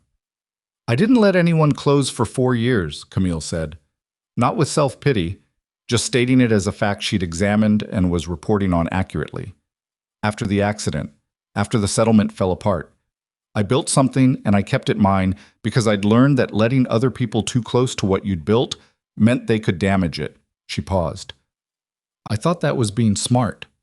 It is being smart, he said. It's also being alone. She looked at him. Those aren't mutually exclusive. No. He looked back. But they don't have to be the same thing either. She held his gaze for a moment. The afternoon light was doing something specific to everything. The kind of light that late October produced, low and warm and slightly elegiac, the light of a world that knew winter was coming and was making the most of the time left. It fell across the yard and the garden and Molly's hair and the space between Gavin and Camille with the complete democratic impartiality of light, which does not arrange itself for effect, but sometimes produces it anyway. No, she said finally. They don't. They sat with that. Molly looked up from the garden. Can we have dinner here? She called. Camille said she has ingredients for pasta. I have ingredients, Camille said, at normal volume, not quite suppressing something in her expression. I didn't say I was cooking them. I'll cook, Gavin said. Then, yes, Camille said to Molly. We're having dinner here.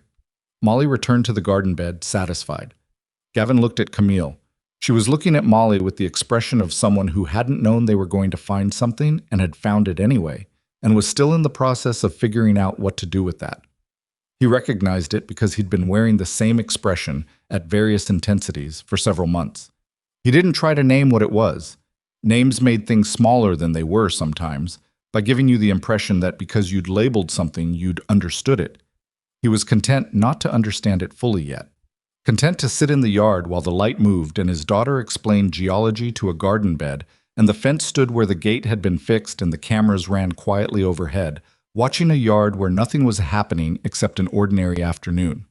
There was something his old team leader used to say back in the service, a man named Decker who'd had more practical wisdom per sentence than anyone Gavin had known before or since. He used to say, the mission isn't always the point. Sometimes the mission is just the thing that puts you where you needed to be. Gavin hadn't understood that when he was 28, and everything was the mission. He was beginning to understand it now. The afternoon held a while longer. Then Molly came in from the garden with dirt on both knees and strong opinions about dinner, and Gavin went to Camille's kitchen and made pasta with what was there, which wasn't much but was enough. And the three of them ate at the kitchen table while the evening came down outside and the cameras ran and Cedar Hollow went about the unremarkable, irreplaceable business of an ordinary night. It wasn't perfect. It was better than that. It was real.